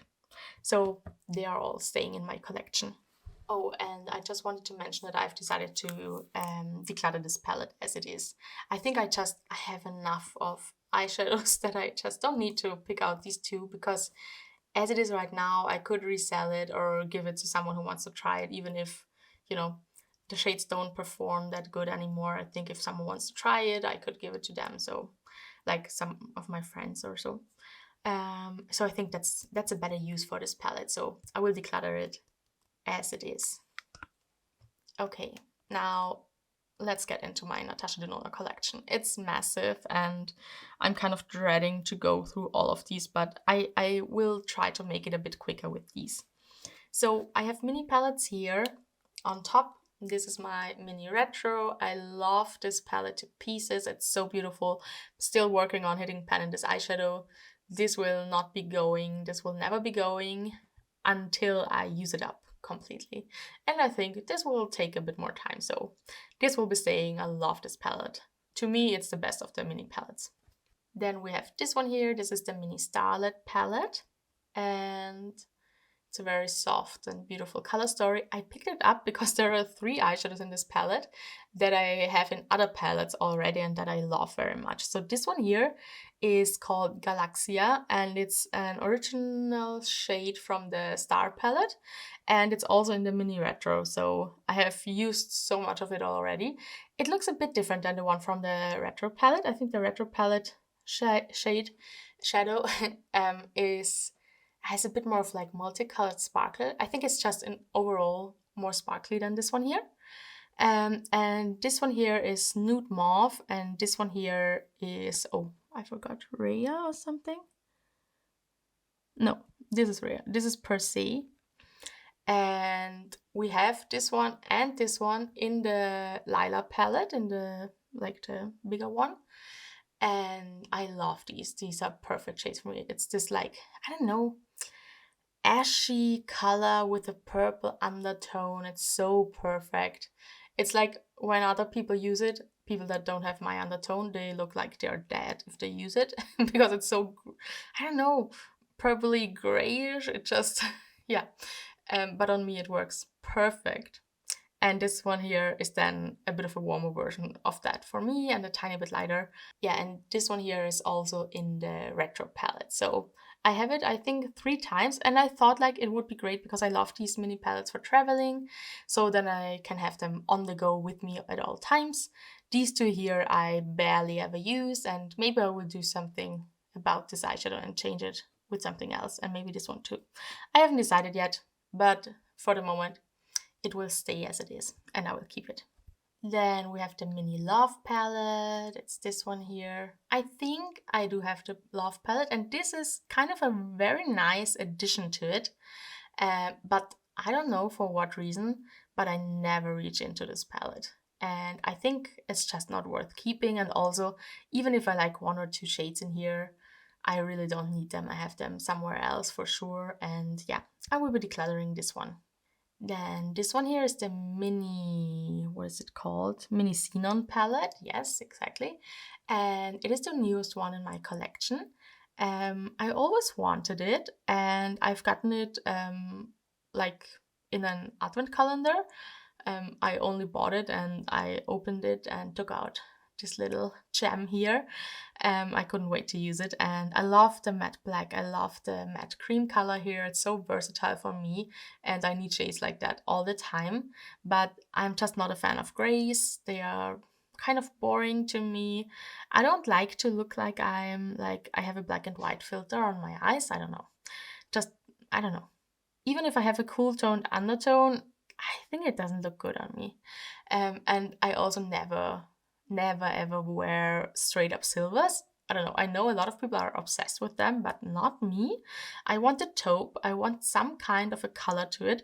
I want some kind of a brownish, taupey tone. I don't want a gray or a silver. So yeah, I love silver sparkle, but not just a silver. So yeah, I don't know. I think this is definitely going to be a palette where I replace these 3 eyeshadows, because then I think it would be also an absolutely perfect travel palette. So it's a keeper, and I haven't decided what to do with it for now, but yeah, at some point you will see me frankening eyeshadows and putting them in here. Now I think I'm going to separate the midi palettes from the bigger ones. I'll put them to the side. Let's talk about these. So I do have this 5-pan palette, which was the, what was it called? The Coral palette. As you can see, it's not what it used to be. It definitely doesn't look like the Coral palette anymore. I think there's only 1 eyeshadow in here from the Coral palette. All the other ones are from the bigger palettes. These are magnetic, and they are the same pan size as the bigger palettes from Natasha Denona. So in here are all the eyeshadows that don't perform anymore, that I don't like, that have lost their, oops, sorry, it's like also this packaging is broken and these eyeshadows just don't perform anymore. So this will be just, I'll put it in a bin and just dispose of it because it's just, I don't want to give it to anyone. And yeah, no. So this is definitely going. And then let's talk about my two, no, I think we have to talk about all of them. Okay, let me open all three of them up and then I explain why I have two lila palettes. Okay, so they all look different than they originally do. What I did here is that I bought all of these palettes secondhand online. I've got a great deal on all of them. I think for the gold palette I paid 60 euros and then also 60, and then for the newest one I only paid 40. So in this palette here, the problem is that I love the gold palette. It is in great condition. Everything performs perfectly well, but there are so many warm toned and mustardy shades in there that I never ever use. So it was clear to me that I want to keep most of the eyeshadows, but not all of them. And as you can see, I put in the shades from the Coral palette in here. So these three are from the Coral palette, and then these two here are from the Lila palette. And let's talk about the Lila palette, because the one that I bought online was apparently very old already and it didn't perform anymore. So like the mattes were so dusty that I couldn't see the pigment anymore. Also the shimmers, they were dried up. I couldn't use them. They were crumbly. They were fading away. So really they have gone. Like it was time to like let go of these eyeshadows.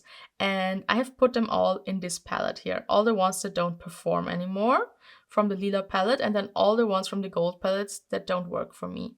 So this palette here, I will be decluttering as it is.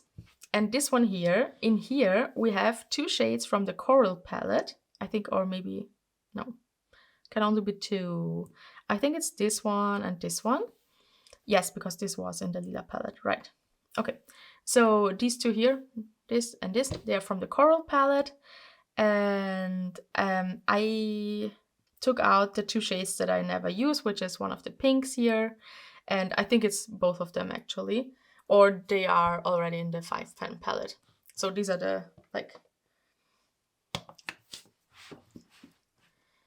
these here.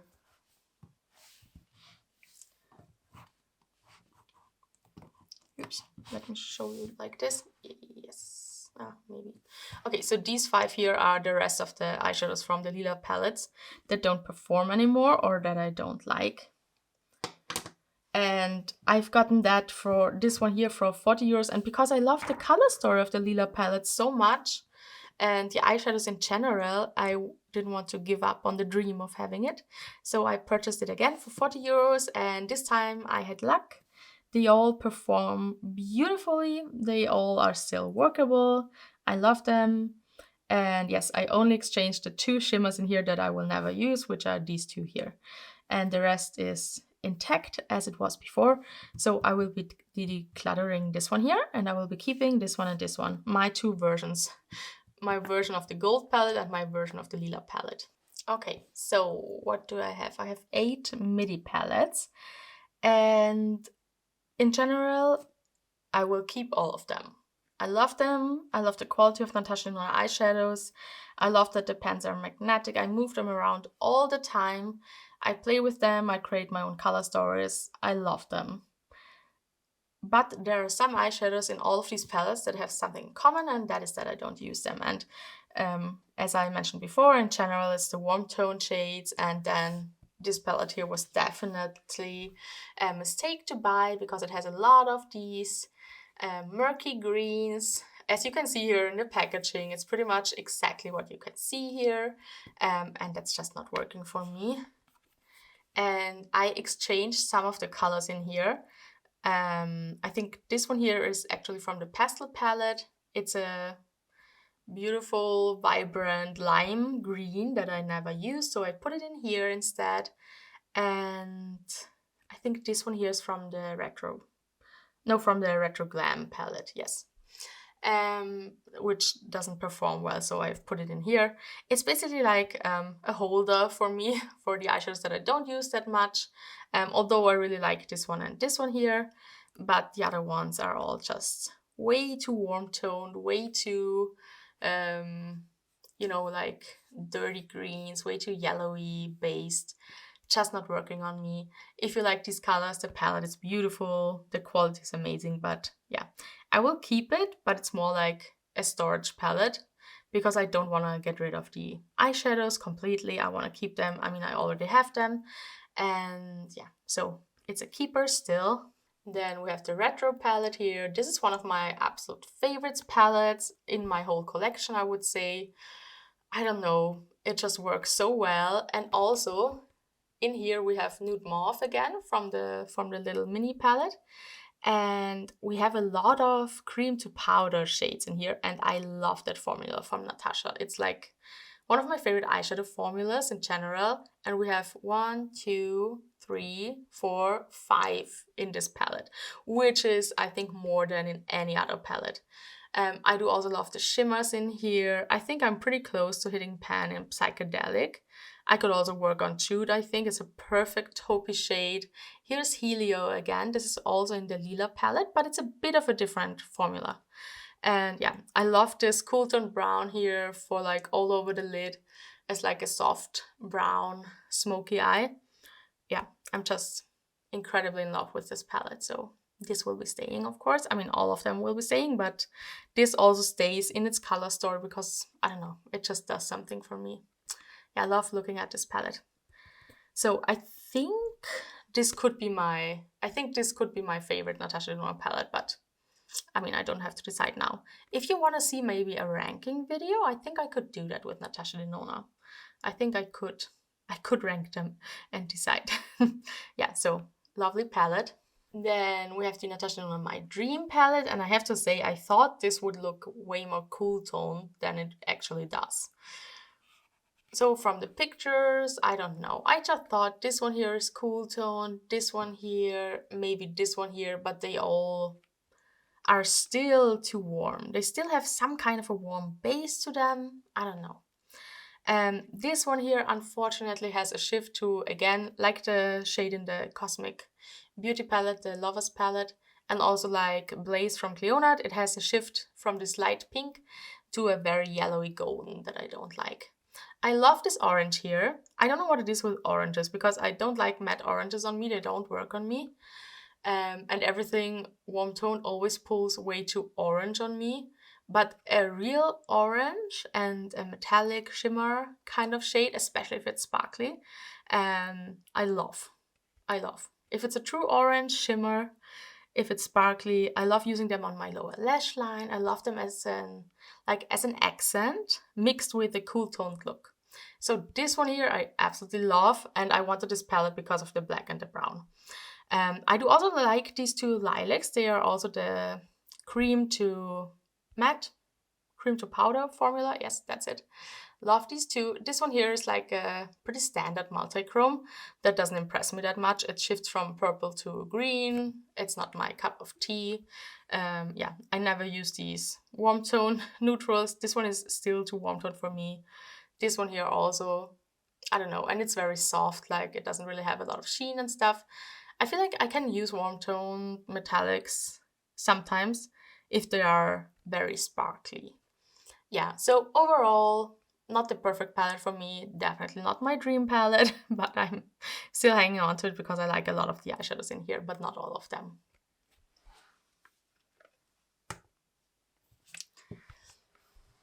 Then we have the GLAM palette. I think this was the first palette I picked up, I guess, because it was the first like neutral cool tone palette she did.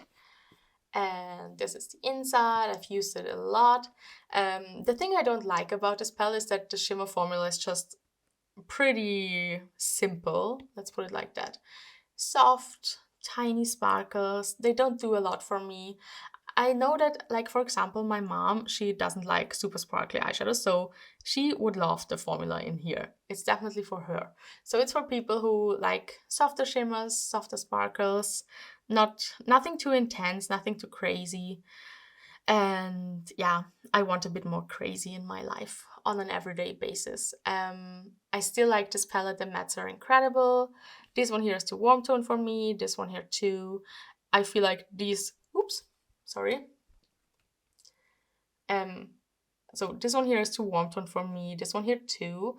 And I feel like these three light golden shimmers look the same. It's in general a thing that happens with Natasha Denona a lot, that I feel like she always has too many shades in a palette that are too similar to each other and are unnecessary. If there could have been, for example, in this palette, I would have wanted something that is even lighter than this shade here so that I can use it in my inner corner. But there isn't, so they're all pretty much too deep for me for my inner corner. And why couldn't one of these three here been, I don't know, something more sparkly and brighter? I don't know. And also, like, it's very super neutral, really. You don't get any color in here. This one is a soft pink, but yeah, I don't know. It's like, it's a very functional palette and I still use it, but usually I take out eyeshadows and put it in other palettes and then take them with me. For example, these two here and this dark brown here. And you can see maybe that I have named the eyeshadows in here. I have a separate video on it, why I named them and like how I named them and what my inspiration was, because I just hated the shade names she picked were like outer corner, inner corner, transition. That's so boring and it takes away so much of the fun that I experience when I do my makeup. And I want to be brought into a different world, not into the now take pencil number 5 and apply the transition shade. That's not my style. Like, I know what is a transition shade for me, and it's different for everyone, for every skin tone. It's also like not inclusive to do that. So I really don't like it and it bores me. And I still want to keep this palette, so I decided to name the eyeshadows and like have them all glam inspired basically. So I will link the video down below if you want to watch it, but that's why they have shade names in here. Then we have the Love palette, and that's her. She's so pretty. Again, same problem as with the Glam palette. The shimmers are just not that impressive in here. They are very, yeah, again, basic, very soft, not very sparkly, not very intense. But still, there are some nice ones in here. I love this one here. It's like a pink to a light peachy tone, duochrome. I love the two cream to powder eyeshadows in here. They are so good and so lovely. Overall, I really like the color story. I felt like, I don't know, I bought it secondhand and I bought it for like, I don't know, maybe 25 euros or so. And it's a nice addition for my collection. So yeah, for Natasha Denona, I don't mind having like this large of a collection because I move the shades around all the time and it's so much fun. So yeah, lovely palette. Then we have the I Need a Nude palette. I think we all know at this point what she's looking like. She is so stunning. I don't know what she did there, but the color selection is just everything. So this is what the inside looks like. I think we have all seen it by now. It's such a famous and like celebrated fan favorite. And it's for a reason. It's like, I don't know what it is, but this color story, when I look at it, it it it eases a kind of pain inside my heart when I look at it. It does something. It calms me down. It brings me joy in the softest and calmest way possible. It feels like something is sorted or things are sorting in my head when I look at it. It's just, I don't know. It's the perfect color story, the perfect tones together. It's neutral, it has some cool tones, it has some a bit more warm tones. It's lovely overall. It has different formulas. The shimmers are more sparkly, at least some of them. And yeah, it's perfect. And this is also a palette, except for the retro, I think, that I always keep in its color story and I never change around sometimes I take something out and then I put it back in. But in general, I love the color story so much that I never wanna mess with it. So yeah, a stunning palette. I can highly recommend it. I wouldn't recommend the GLAM palette anymore. I think the I Need a Nude is way better. You have a better color selection, better formulas. Yeah, it's just so good. Then we have the pastel palette. And this is what mine is looking like. I have rearranged it because how they were arranged, the colors didn't make any sense, and I felt like she was almost ugly when I looked at her. I'm sorry to say it now, but yeah, I just couldn't. I don't know, it was so randomly put together, it just didn't work at all. And I have changed only one eyeshadow in here. Yes, I only put this one in here. It's from the Retro Glam palette. And the lime green, the light one, I put in the Yucca palette. You have already seen it. And then I just, you know, rearranged them. And it makes so much more sense like this for me. I don't know, it works, and it didn't work before. And I love the formula in here. It's one of the best pastel formula I've tried so far. You know, I'm a connoisseur of pastels. And yeah, so this is definitely one that I feel like a lot of people don't like it or haven't liked it. And I personally think it is because it was such a weird arrangement of the eyeshadows. I think if this would have been the palette, or maybe something changed, not that I did it perfectly, but like if it would have made more sense, then a lot more people would have liked it more. I think sometimes like the overall look of a palette can really make you forget about the quality or about using it in general. So I really adore mine. I love the pastels in here. And I always know that if I want a minty pastel that is super strong and striking, I always go into this one here from this palette. And also the peach. I love this one. Yeah, so beautiful palette. A bit of a kind of weird choice of the shimmer shades. I feel like this would have been benefited from more brighter, lighter shimmers and a bit different colors. Like I think we didn't need two turquoises here. If this one would have been a light blue, it would have been so much better. But still, it's a lovely palette and I can highly recommend it. And I would say just rearrange it and then it's beautiful and lovely.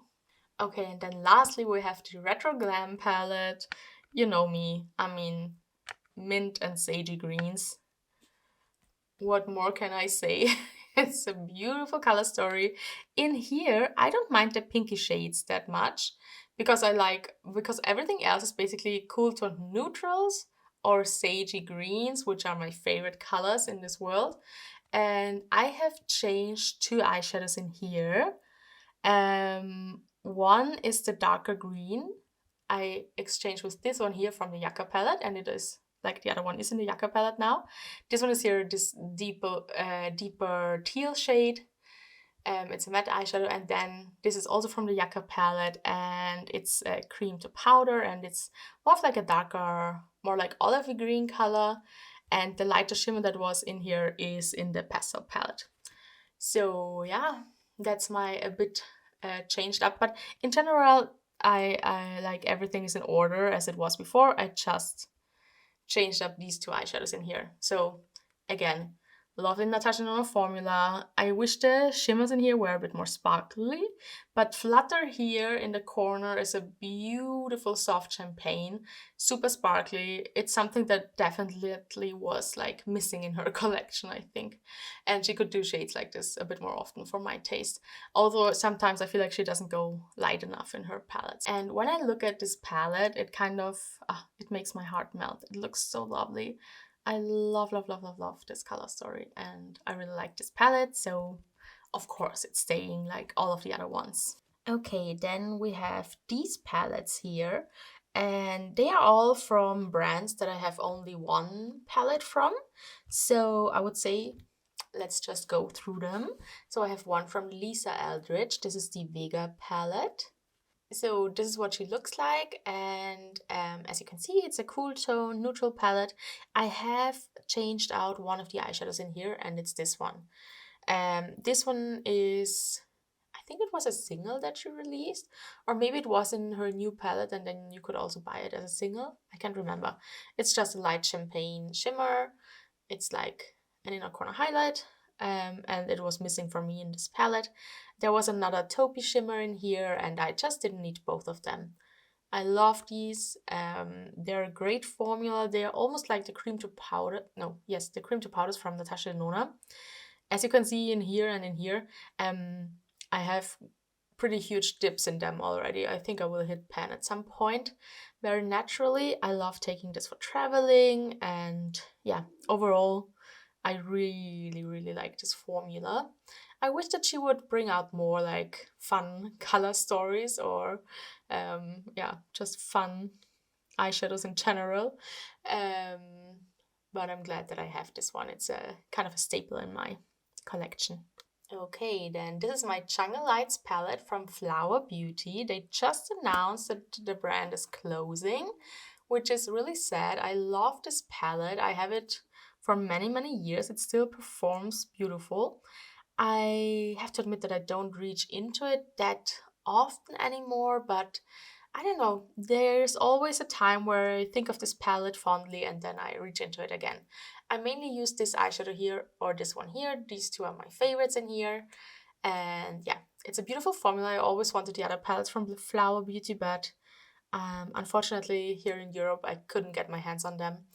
So, and I guess now that the brand is closing, it's even even less likely that I can get them anymore. So it's okay. But this one here I will keep in my collection.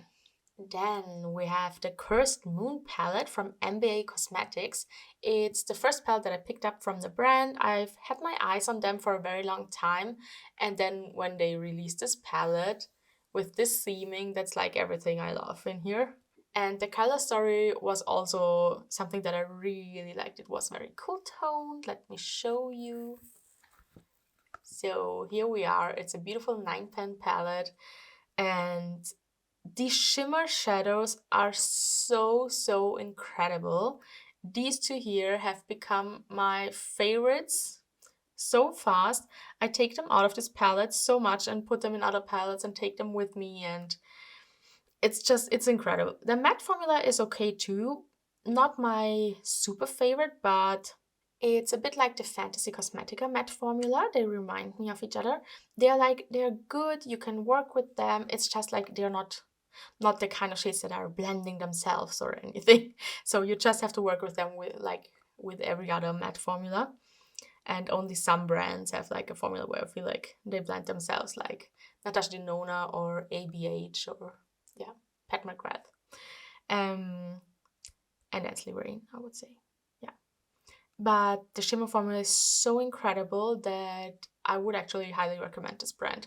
And yeah, I love this little palette. It's a beautiful, cool toned jam. I even like this one here because it is so sparkly. Again, it's like a nice bronzy shade, and I can use warm toned shades like this if they're sparkly enough, and this one is it. And this is a stunning multichrome. This is like it shines orange and shifts to a green to a yellow, and it's super fibery and beautiful on the eyes.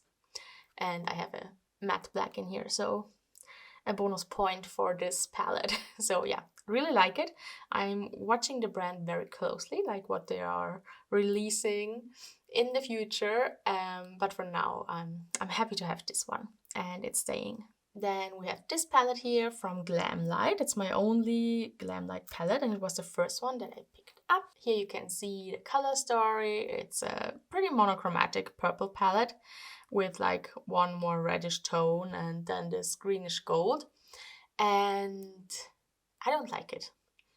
I don't know if the formula is always like this, but what I've heard is that like these cocktail, like alcoholic drinks inspired collection was actually really good and had a good formula. So now I'm not sure if I want to pick up anything else. I don't know.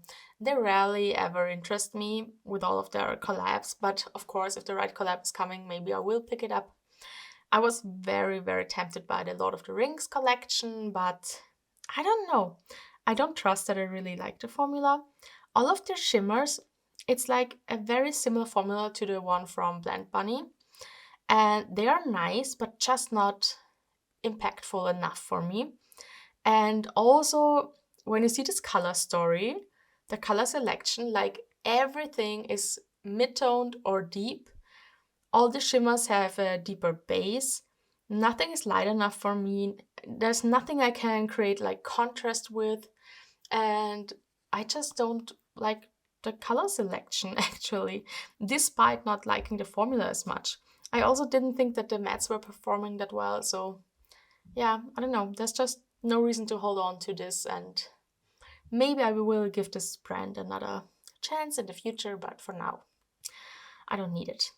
Okay, now let's talk about Colourpop. So the thing is that, as you may know, if you're following me for a longer time, that I've had a massive Colourpop collection, and I pretty much depotted all of the palettes. They're magnetic, so it's very easy to take them out, and I have all of them now in my singles collection. And I very, very rarely buy any new palettes from Colourpop, but there was this time when this Twilight palette came out that I couldn't not purchase it. I love this packaging. That's so pretty. I love it. The color story was also totally up my alley. And what you see here now is not the original color story anymore, because there were so many eyeshadows in here that didn't perform well. I would say almost all of them were really bad quality. I was so disappointed. I was disappointed before in some new palettes that I've tried. And this one here just, I don't know, it was even worse than anything before. It was such a bad quality. And I also purchased the Lavish palette. And these four here, or even this one, I think. Yeah, I think all 5 of them have been in the Lavish palette, where also I wasn't the biggest fan of the formula. It was okay-ish, and I kept like 5 of the 9 eyeshadows in there, and I already like decluttered the rest. And so like in here now we have a mixture of the remaining shades from this palette and from the Lavish palette, and they're okay, but also really not great, and they're workable. I can use them, but I rarely ever do because it's just a very unexciting formula and it's a bit of a hassle to get it right. And yeah, I don't know. For now, I will keep this palette as it is, but I think in the future I will maybe depot the eyeshadows that I really like and then use this one here as a palette that I can fill with my own favorite eyeshadows.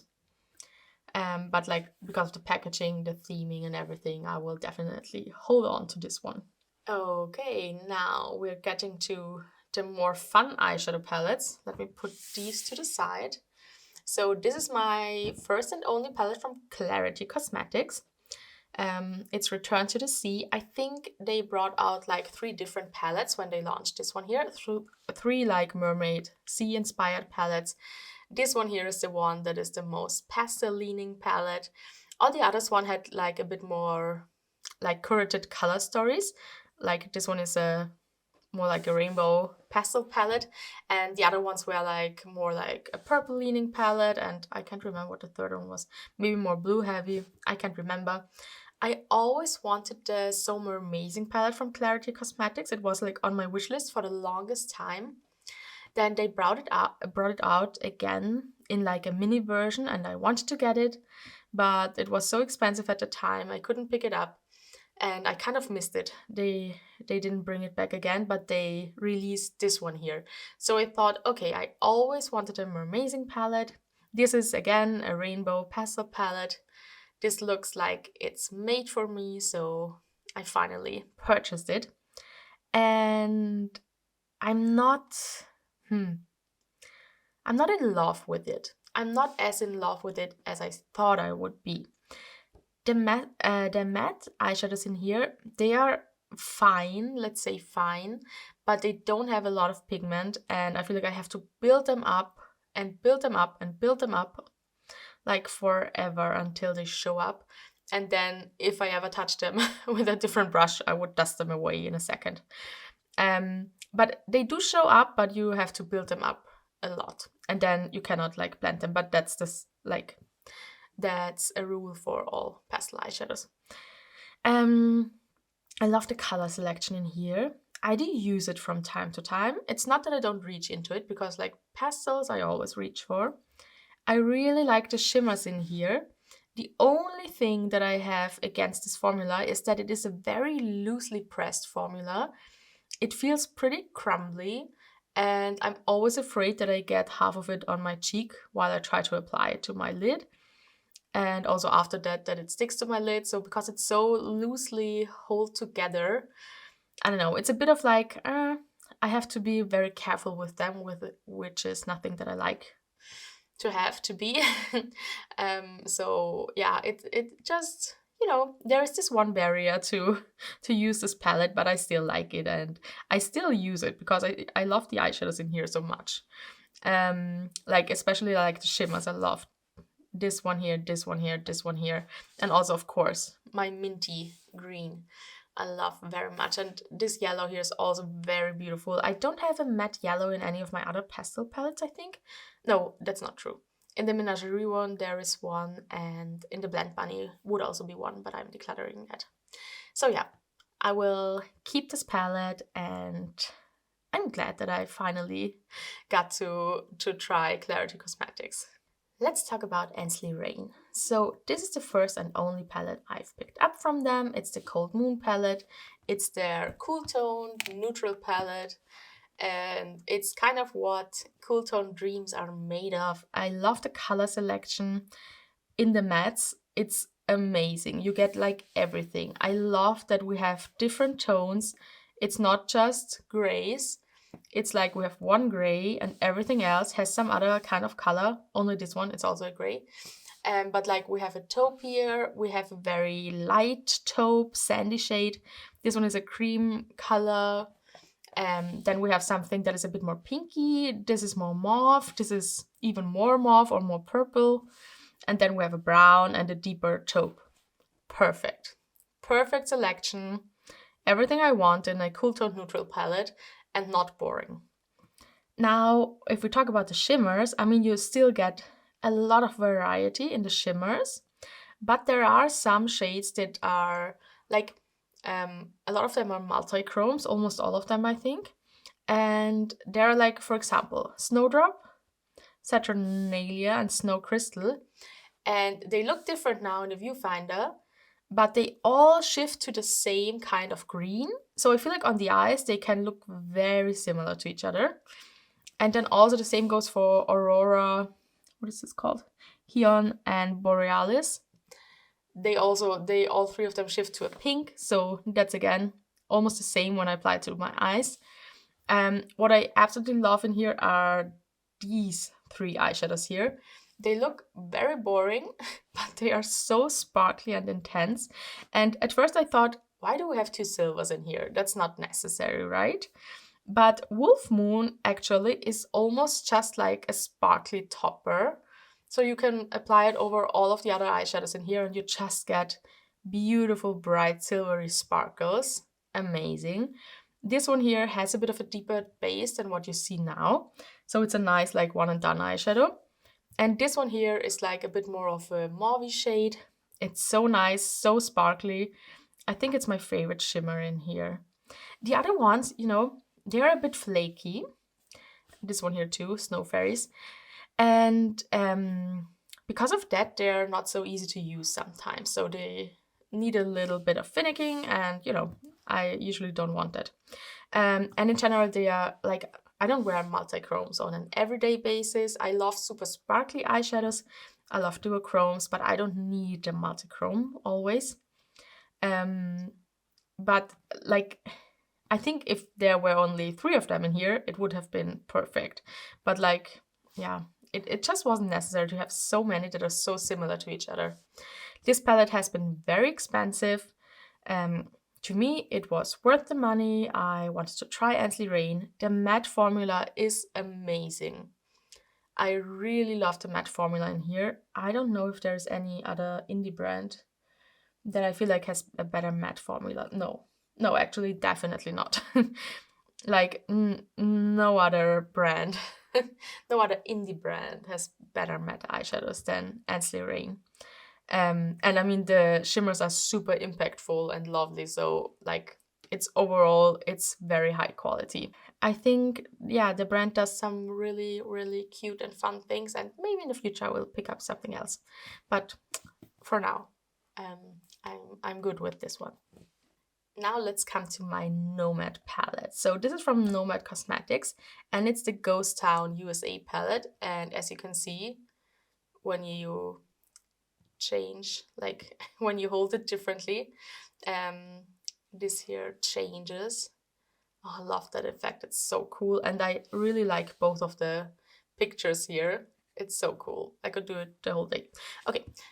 So why did I pick up this one, you ask? Well, it was my perfect half neutral, half colorful, cool tone palette, but I actually didn't pick it up. I won it.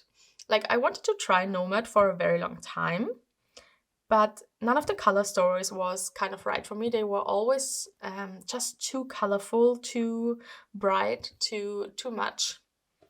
And they are also not magnetic, so that's another thing, you know, that kept me from buying from them. But I love their theming. I love that they're like this travel inspired brand, and yeah, I love their packaging. It's always so on point and pretty.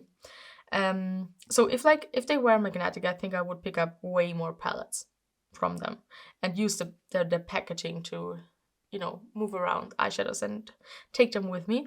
But they're not magnetic, so I have only this one. And yes, I entered a giveaway on Instagram, and it wasn't like they do a giveaway like on their Instagram every time they launch a new palette. And I don't know what they were launching. It wasn't this palette, it was afterwards, like half a year later or so. And they said that I won, and they said I could pick any palette that I want from their website. And I said I wanted this one.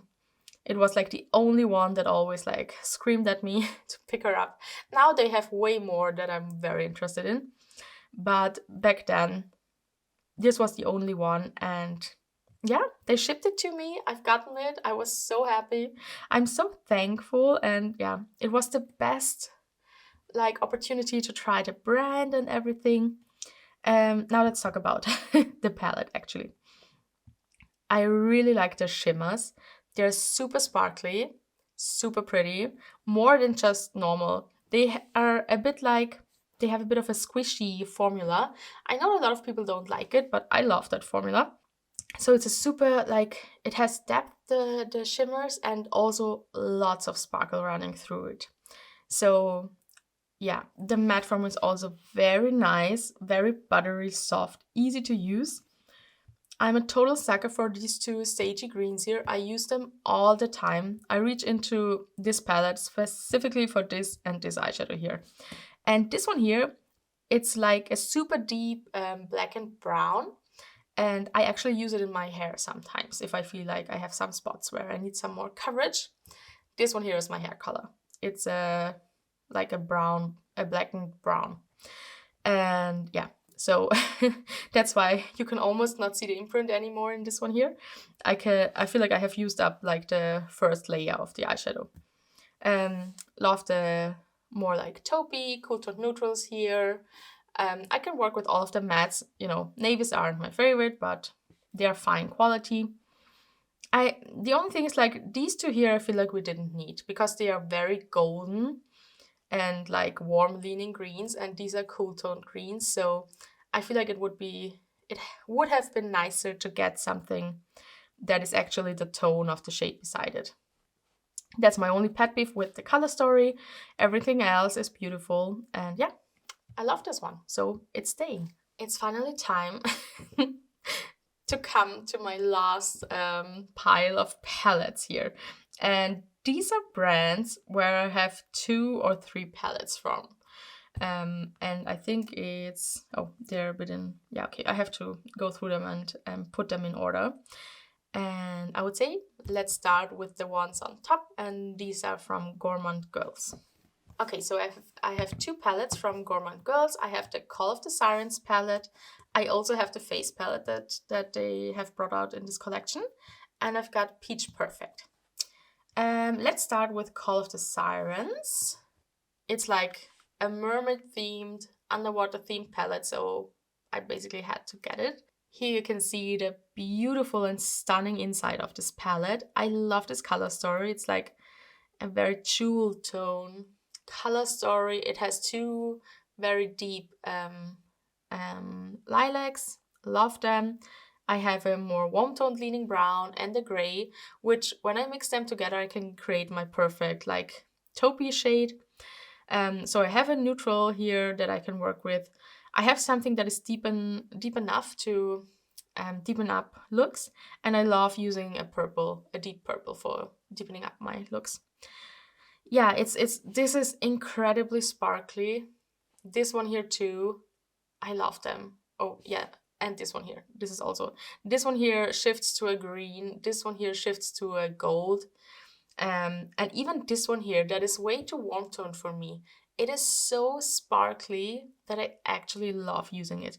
So if I would ever reach for an eyeshadow this color, it would be this one in this formula in this palette.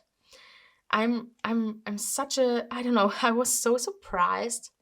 I wasn't expecting to loving this formula so much, but I fell head over heels for this brand.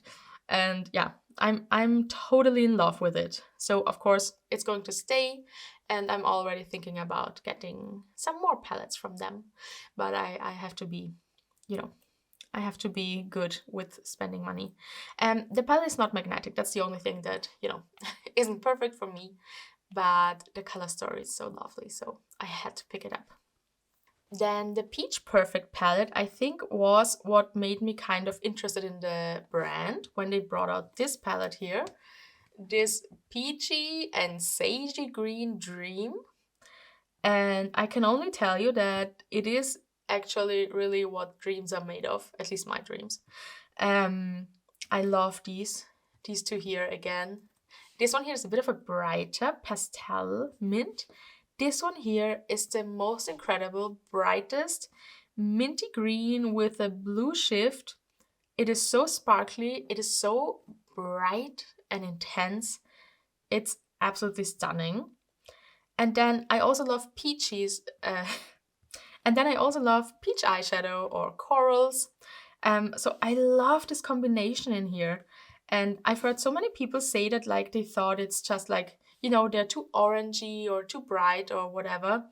But actually they all work like crazy good on me. And what I did the other day, so just that you know, I've had like, I don't know, I've been filming this video for like a week or so. I didn't film like constantly. I filmed 1 week ago. Then I stopped and took a break. And then I filmed again after a week. And then I took a break again for a day and I filmed again the next day. So just to say, for the first part of this video, like that was filmed a week ago.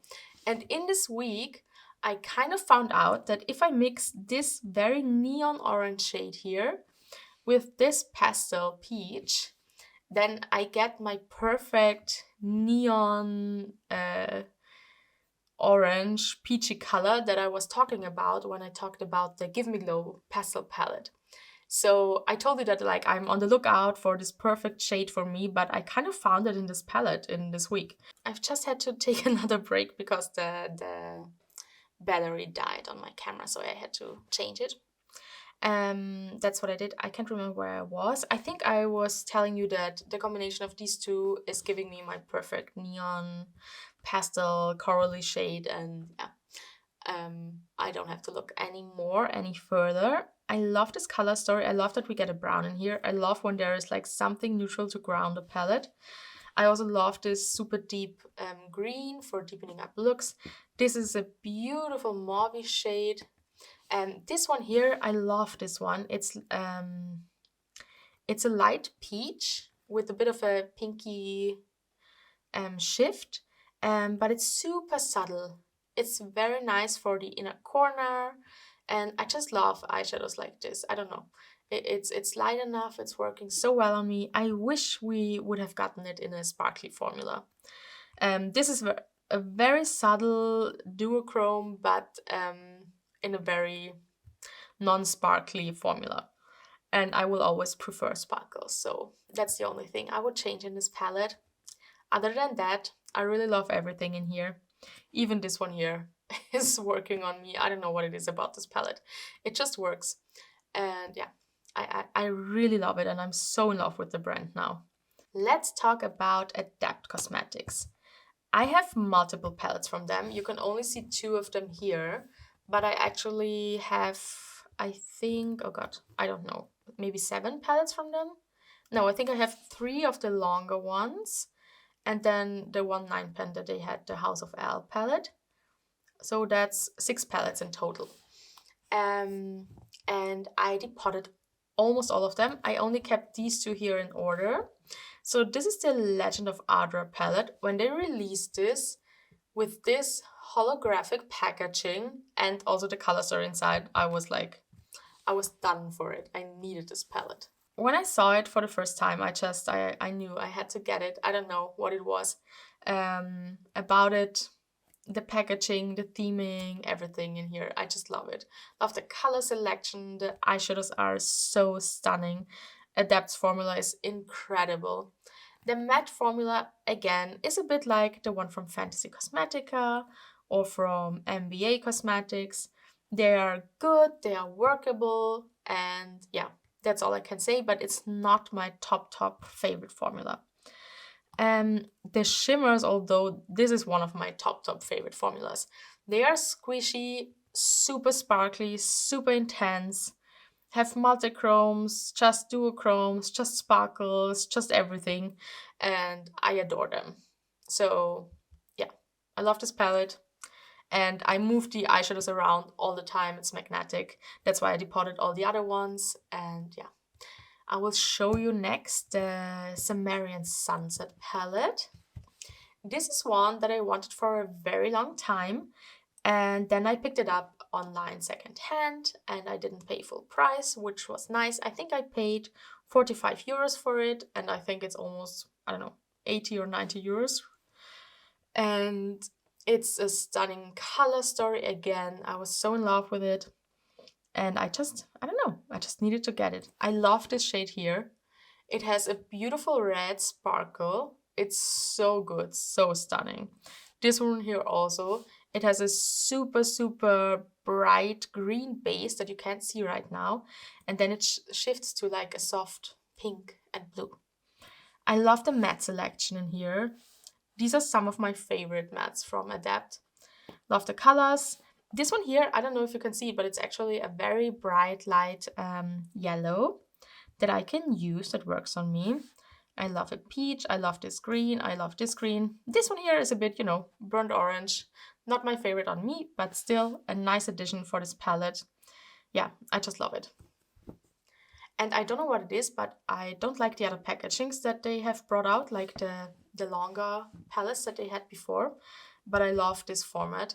The only thing is like they changed now that they have not this soft touch, like I don't know if it's cardboard, maybe it's cardboard.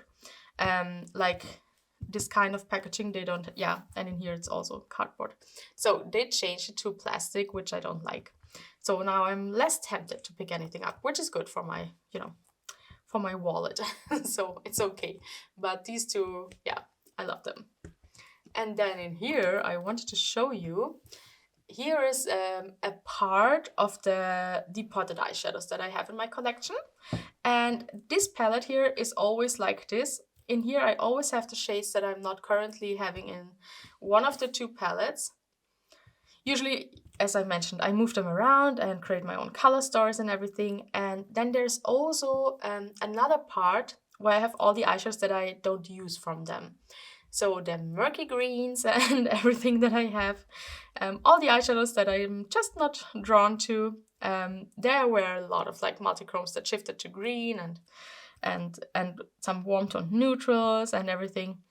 Yeah. So this is a mixture of, you can see here on the side, this is House of L. I love these. House of L was one of the best releases that they had. I love the color story. I love everything eyeshadow in there. Yeah, it's such a stunning palette. I wish they would bring it back. It was so good.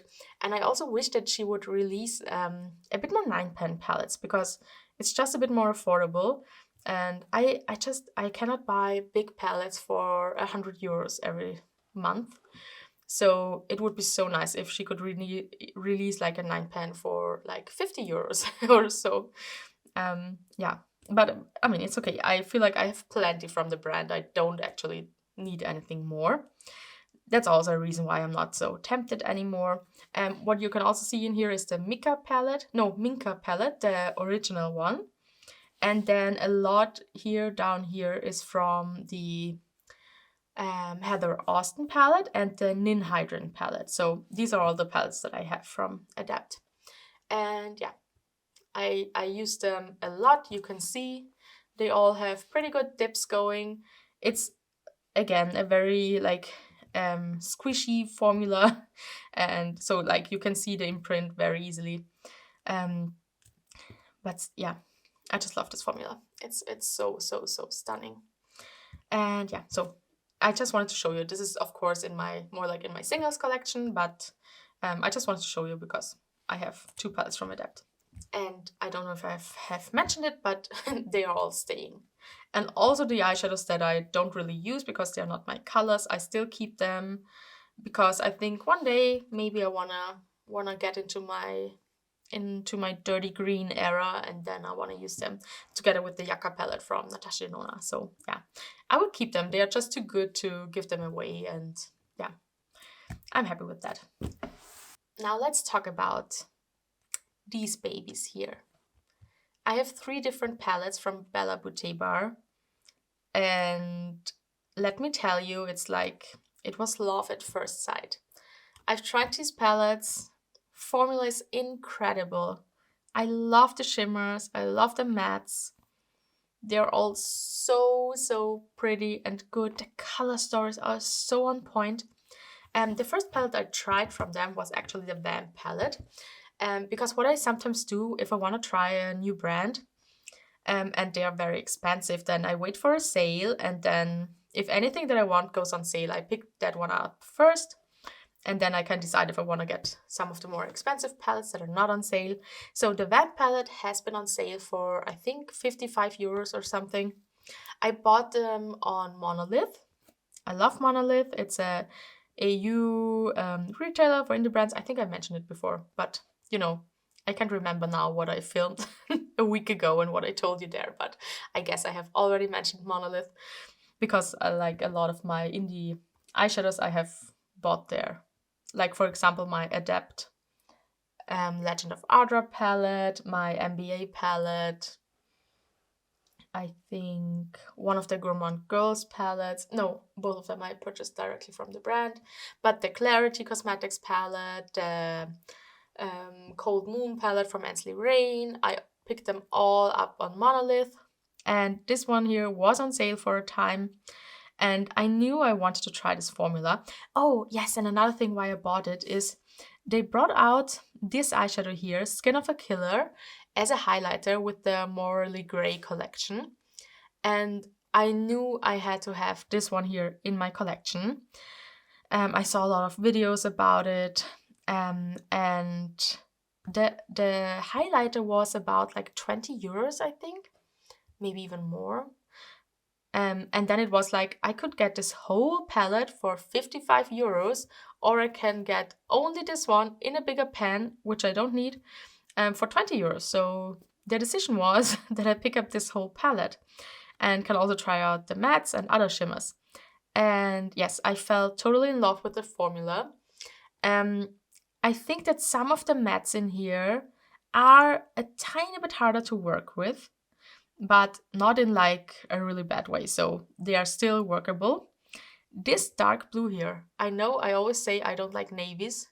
Let me zoom you in for this one. So this dark navy here, you would think it's not my favorite because I don't like navies, but this one here, it has a depth that makes it so deep that it actually works on me. So I even love this one here. Unfortunately, I dropped it and then like a tiny chunk here broke out. but yeah, it's still holding up together. These two shimmers in here are so incredible. I take them out all the time, put them in different palettes. Also this one here, it's so pretty. This is like a pinky red, and then it has like almost like a holochrome sparkle running through it. It's stunning. This one here is a multichrome that is so incredible. It's like one of the 3 side shadows from the Ainslie Rain palette. The ones that were here, here, and here in the Ainslie Rain palette. So it's like, it has this cool bluish base with then a bit of very light pastel pink. And then it shifts to an like electric green. So it's super stunning. I really like it. Also this one here, perfect. And this one here, I wasn't wrong. It's the eyeshadow of my dreams. It's so, so pretty. It has such a soft and tiny sparkle running through it, but it's so effectful. Like, I think that some people have like mentioned that it reminds them of the Diamond Balm from Fenty. I don't have it and I have never tried it, so I don't know. But I imagine it could be very similar. It's an incredible eyeshadow. I think, yeah. I think that the brand owner said that when she brought out her, what was it called? Boring Neutrals or something like this. Like the one with the packaging that looked like it's from Mean Girls. The book that they have. I can't remember the name of that. The Burn book, yes. That's it. It was like something neutrals, boring neutrals or something like it. And she said that she had this formula in that palette multiple times. So you have had like an arrangement of neutral shimmers in this formula. And I was so close to picking it up, but I couldn't because of the theming and the shade names. It was boring neutral one. It wasn't boring. I know it's a different term, but something very, very similar to it. So it was just like neutral 1, neutral 2, neutral 3, and I just can't with that. That's just, no. I don't vibe with that. I know every time I open it, I would be kind of sad or angry even about the shade names missing for me. And I've decided not to pick it up because of that. Otherwise, I think it would be a very perfect neutral palette that goes cool toned, warm toned, everything in between with this stunning formula. So yeah, if you were thinking about it, maybe you wanna pick it up. But for me, I just couldn't. Yeah, so lovely formula. After trying this, I was hooked, and then she released the Green Goddess. The Green Goddess, and it captured my heart immediately. I love the theming. It's like Mother Nature themed. It's I don't know, it represents like womanhood, sisterhood. I don't know, like being in touch with nature. It has a stunning color story. When you see it and when you know what I like, you can immediately see that it's perfect. I have 2 cool toned neutrals. I have a peach. I have some rosy shades here. This one is a super sparkly bronze, works pretty well on me. I have a pastel mint. I have a sage green. I have stunning, stunning multichromes. This one here and this one here. Incredible. I have a deep green and then a deep bluish green. It's just perfection. Everything works so wonderful. I've tried every single shade. I think only this one here not, because yeah, it's a bit more of a murky green. So yeah, like a yellow leaning green, and you know, I stay away from them. So that's the only shade that I would like change. But everything else, stunning, beautiful, and I'm absolutely in love. I reach into this palette a lot. I have used it a lot. I have taken out shades, put it somewhere else, da da da.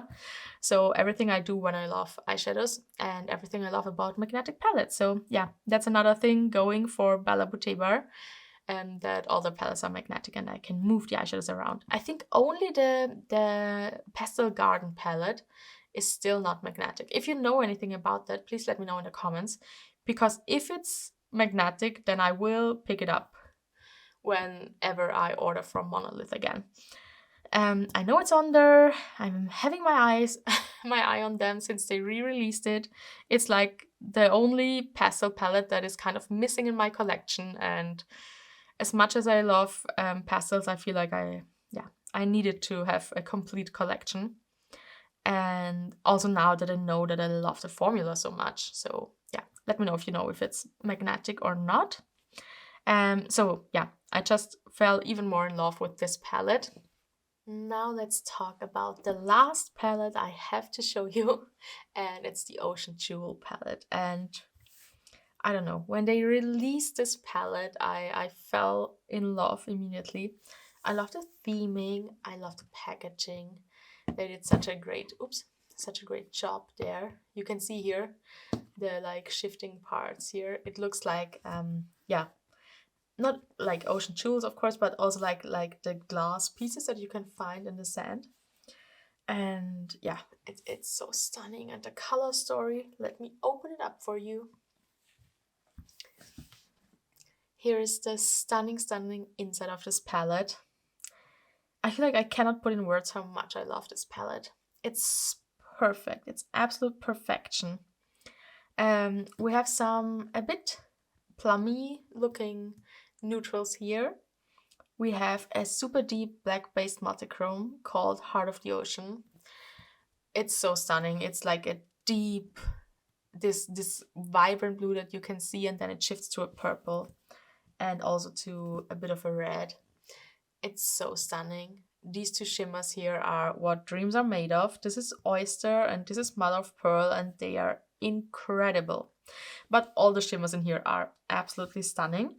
They are a bit more, again, on the flaky side, not all of them, but some of them, which is a formula I really love. It's super sparkly, super intense, and yeah, I love them. I love the color selection. I love how they are arranged.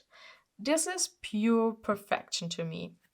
We have a pastel mint, we have a periwinkle. These two alone make me happy. Yeah, so it's just a beautiful palette, an amazing formula. The mattes are so good, the shimmers are so good. I think that this is my favorite palette in my collection. It has everything that I want. I have some neutrals, I have cool toned colors, I have sparkly, iridescent, multichrome magic in here. And yeah, it's so beautiful. And the theming, of course, it's just, let me think about the beach and being at the ocean, swimming, enjoying the sun all year around. I don't need it only in the summertime, I need it all year around. I live in Vienna. I think I mentioned it at the beginning of the video.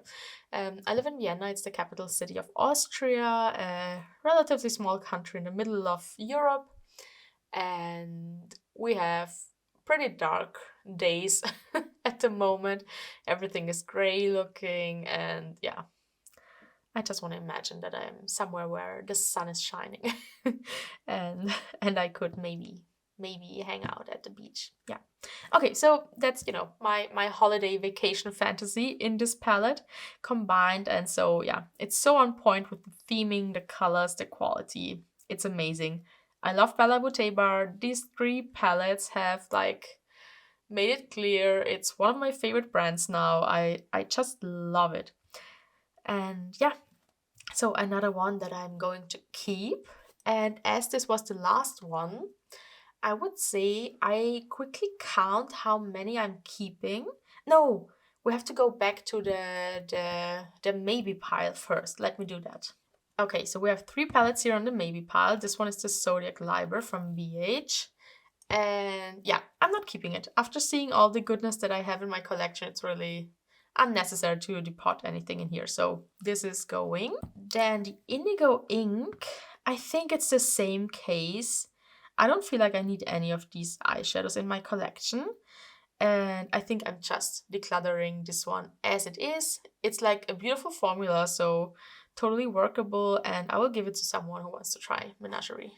And then the BH Saint Tropez palette. Oh, I'm still indecisive about this palette. I don't know. No, you know what? For the moment, I'm going to keep it.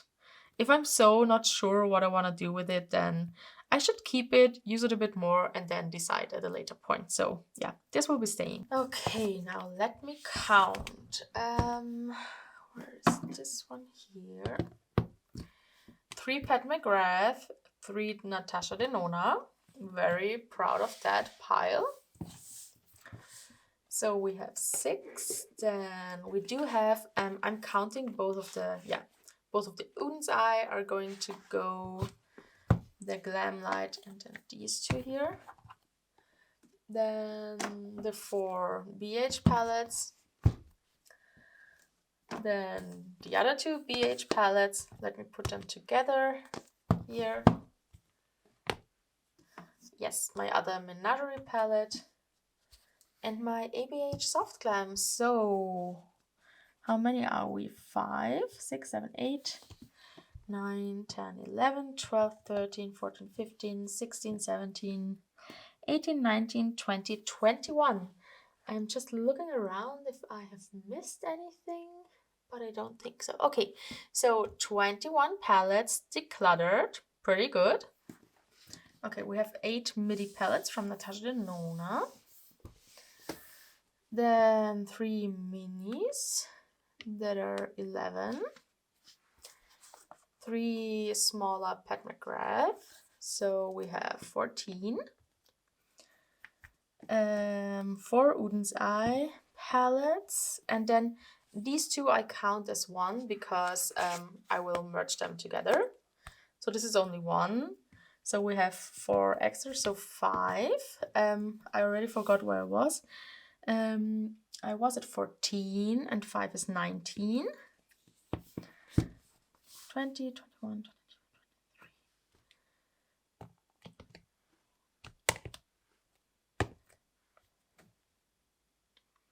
30. This is 30. And then I have 4, 5, 6, 7, 8, 9, 40. And then we have 5 here. Ah yeah, this one here I'm not counting this one. What do I have here? 1, 2, 3, 4, 5, 6, 7, 8, 9, 10. This is 50, and then 4 more, so 54. Okay, I mean, that means that I got rid of a third of my collection, which is pretty good, I think. So I had like, what? Wait, what did I say now? 54, and I decluttered 21. So I had 75 to begin with, and we decluttered over 20, a bit over 20. I think I've done a pretty good job, and I hope you enjoyed this video. I love collection and declutter videos. They're my favorite.